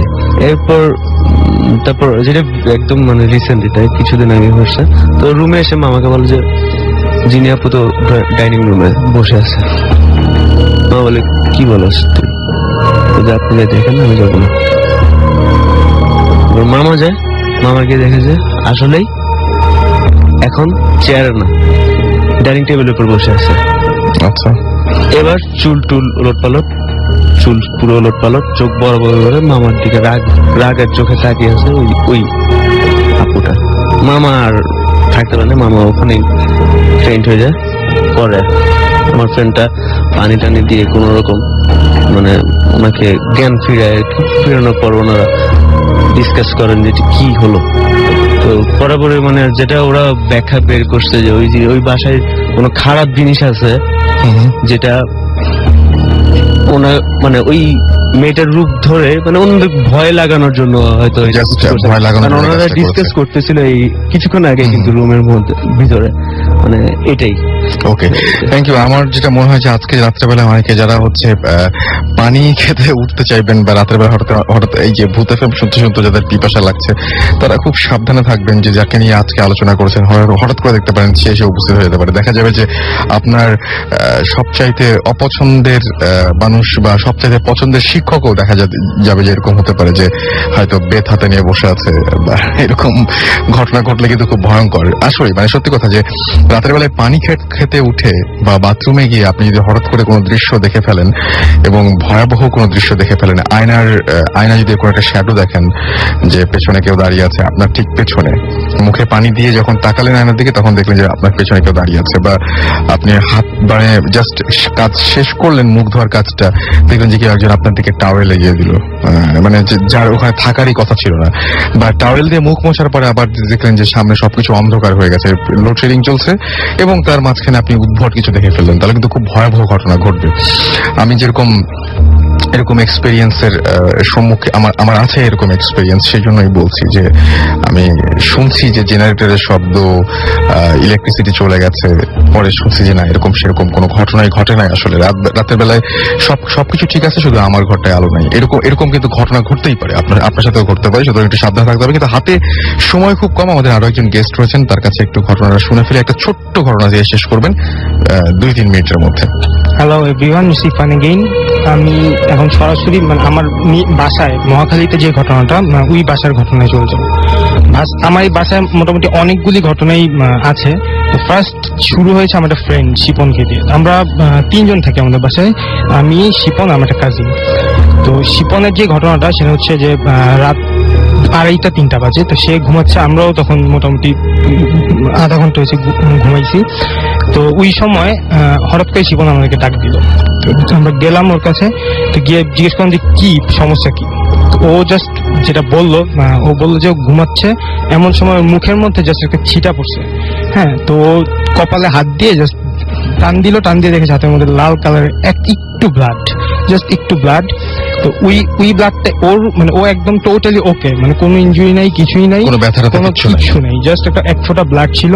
ওই ব্লাডটাই আমাদেরকে জাস্ট দেখালো যে এইটুকুই জাস্ট। আমি মানে তারপর আমরা জানলা খুলে দেখলাম, পিছে যেই জানলাটা ছিল আরেকটা ফ্ল্যাটে সেটাও বন্ধ, তারপর আমাদের জানালা লাগানো ছিল। সো এটা যে মানে আসার কোনো ওয়ে ছিল না, ইভেন ও যেখানে শুইছে এর উপর থেকে পড়ার কোনো ওয়ে নেই। সো কোথা থেকে আসলে এই ব্লাডটা আমরা আসলে মানে বলতে পারি না, মানে একদম করতে পারে না যে কোথা থেকে আসছে এটা। এবং কোন ধরনের কোনো পেইন বা তার কেটে গেছে এরকম কিছু না, জাস্ট এক ফোঁটা ব্লাড। এরকম না তো যে মশা টশা পড়ছিল বা এরকম? মশা বসলে তো মানে জাস্ট ছিটা পড়তো না, ওর ঘুমটা ভাঙছেই কিন্তু জাস্ট ছিটা পড়ে ভেঙেছে। ওকে, আমরা বেশ কিছু এসএমএস রয়েছে, আমরা এসএমএস পড়ে ফেলতে চাচ্ছি। ইমতিয়াজ আমাদের এসএমএস করেছেন সিলেট থেকে, এই মাত্র তিনি জয়েন করেন আমাদের সাথে। ময়মনসিং থেকে আমাদের সাথে জয়েন করেছেন, বলছেন যে আমরা সবাই মিলে, ময়মনসিং লিখেই তারপরে এসএমএস শুরু করেছেন, নাম লেখেননি। আমরা সবাই মিলে ভূত এফএম শুনছি, আমরা কখনো এরকম টাইপের একটা এসএমএস করেছেন আর কি।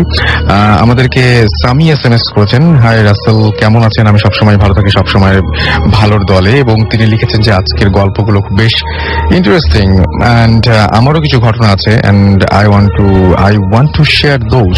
ওকে, আপনি আমাদের ইমেল করুন, আমাদের ইমেল অ্যাড্রেসটি হচ্ছে bhutfm@radiofurti.fm, bhutfm@radioforti.fm। আপনি এখানে আপনার ঘটনাটা, আপনার নাম, ঠিকানা এবং ফোন নাম্বার সহ যদি পাঠিয়ে দেন, সেটা আমাদের কাছে চলে আসবে। এবং আপনার ঘটনা যদি ভালো হয়, ডেফিনেটলি আমরা আপনাকে কল করে এখানে ইনভাইট করব। আমাদেরকে এছাড়াও শাওন এবং তামান্না এসএমএস করেছেন হরিয়ান রাজশাহী থেকে। এছাড়াও আমাদের এসএমএস করেছেন তাহিন, আমাদেরকে জুরিন এসএমএস করেছেন। এছাড়াও আমাদেরকে এসএমএস করেছেন অ্যাঞ্জেল শিলা আরও। এছাড়াও দেখতে পাচ্ছি আমাদেরকে এসএমএস করেছেন সৌরভ, আবির এবং র্যাম্বো ধানমন্ডি থেকে। এছাড়াও আমাদেরকে ওয়ামিকা এসএমএস করেছেন এবং তিনি বলছেন যে ভূত এফএম এর মেল আইডিটি বলতে পারবে? আমি একটু আগে বলেছি, আরো একবার বলে দিচ্ছি, কারণ আমরা চাই যে আপনাদের ঘটনাগুলো বেশি বেশি করে আসুক। bhutfm@radiofurti.fm। আমাদেরকে এসএমএস করেছেন ড্রিম বয় নারিন্দা থেকে, রাসেল ভাই আমি আমার ফ্রেন্ড রাকিব, মান্তাসা, মাইশা, আমরা সবাই আপনাকে একসাথে শুনছি। এছাড়াও আমাদেরকে রিয়াদ এসএমএস করেছেন। এছাড়াও রূপা এসএমএস করেছেন ময়মনসিং থেকে। ভূত এফএম টিভিতে কবে হবে? ভূত এফএম টিভিতে হবে না, কিন্তু টিভিতে হবে ভৌতিস্ট। অনিক আজিমপুর থেকে আমাদের এসএমএস করেছেন। সুমাইয়া আমাদের এসএমএস করেছেন এবং আমাদেরকে এসএমএস করেছেন সোনালী। মাসুদ পারভেজ এসএমএস করেছেন আমাদেরকে। ইমরান, এছাড়াও আমাদেরকে আকাশ এসএমএস করেছেন। আপনার কাছে ছোট্ট ঘটনা ছিল বোধহয়, একেবারে ছোট তো নিশ্চয়ই, তার আমরা শুনে ফেলি ঘটনাটা। আপনার নামটা আর একবার বলতে হবে, যেহেতু আমাদের চেহারা দেখা যাচ্ছে না, বারবার নাম বলতে হয়। ওকে, নামেই পরিচয়। আচ্ছা, আপনাকে আরো একবার আপনার নামটা বলতে হবে। জি, আমি তাসমিয়া। আমার যে ঘটনাটা এখন আমি বলবো, ইটস এ বিট ইমোশনাল, মানে ইমোশনাল এই কারণে, কারণ এটা আমার আম্মুকে নিয়ে। আর রাসেল ভাই আমি একটু শর্টে বলে দিই যে আপনাকে আমি লিখেছিলাম আমার নানার বাসাটা হন্টেড। এই ঘটনাগুলো আমরা নেক্সট উইকে শুনবো। না ওই ঘটনাটা বলছি না, আমাদের নানার বাসায় ঘটেছে, যেহেতু এই জন্য বললাম যে আমার নানার যে বিল্ডিংটা ওটা 50-60 বছর পুরানো, এখনো সেটা আছে, এখন ওইখানে আমার মামা থাকছে। কিন্তু ওই বাসায় যে ঘটনাটা হচ্ছে আমার আম্মুর সাথে আরো অনেক হতো, জাস্ট যেটা বলার মতো, যেটা আমার কাছে খুব টাচিং মনে হয় সেটাই বলছি। যেটা হলো গিয়ে আম্মু যখন ছোট ছিল, ক্লাস 7-8 পড়ে, তো তখন এরকম আমার নানা ভাই রাত জাগতো, রাত জেগে বই পড়তো। তো নানা ভাই প্রায় মানে প্রথম 2-3 দিন দেখলো যে আম্মু রাতের 2টা কি 2:30টার দিকে এরকম মানে রুমের থেকে বের হয়ে, আম্মু রুমের সাথে বারান্দা ছিল, ওই বারান্দাটা কানেক্ট করতো আমার নানা ভাই রুমটার সাথে। তো জানালা দিয়ে দেখা যেত বারান্দায় কেউ হাঁটলে বা কিছু। তো আম্মু এরকম প্রথম 2-3 দিন নানা ভাই দেখলো যে আম্মু হাঁটছে নর্মালি। তো নানা ভাই মনে করলো আচ্ছা মনে হয় পড়ছিল, পড়া শেষ করে উঠে মানে একটু হাঁটাহাঁটি করছে, প্রবলেম ব্যাপার নয় এটা। তো ফোর্থ ডেতে যা হলো সেটা হলো কি যে নানা ভাই আবার দেখলো যে আম্মু হাঁটছে নর্মাল তাকিয়ে, কিন্তু তাকিয়ে হাঁটছে একটা কোনায় গিয়ে, কোনাটাও আমার নানা ভাই রুম থেকে দেখা যায় না, কিন্তু আমার নানা ভাই বললো যে ব্যাপার কি, নিশ্চয়ই কোনো ব্যাপার আপসেট। নানা ভাই জানালার কাছে গিয়ে একটু কাছের থেকে দেখার চেষ্টা করছে, আচ্ছা তো কিন্তু আম্মু কিন্তু দেখেনি নানা ভাইকে।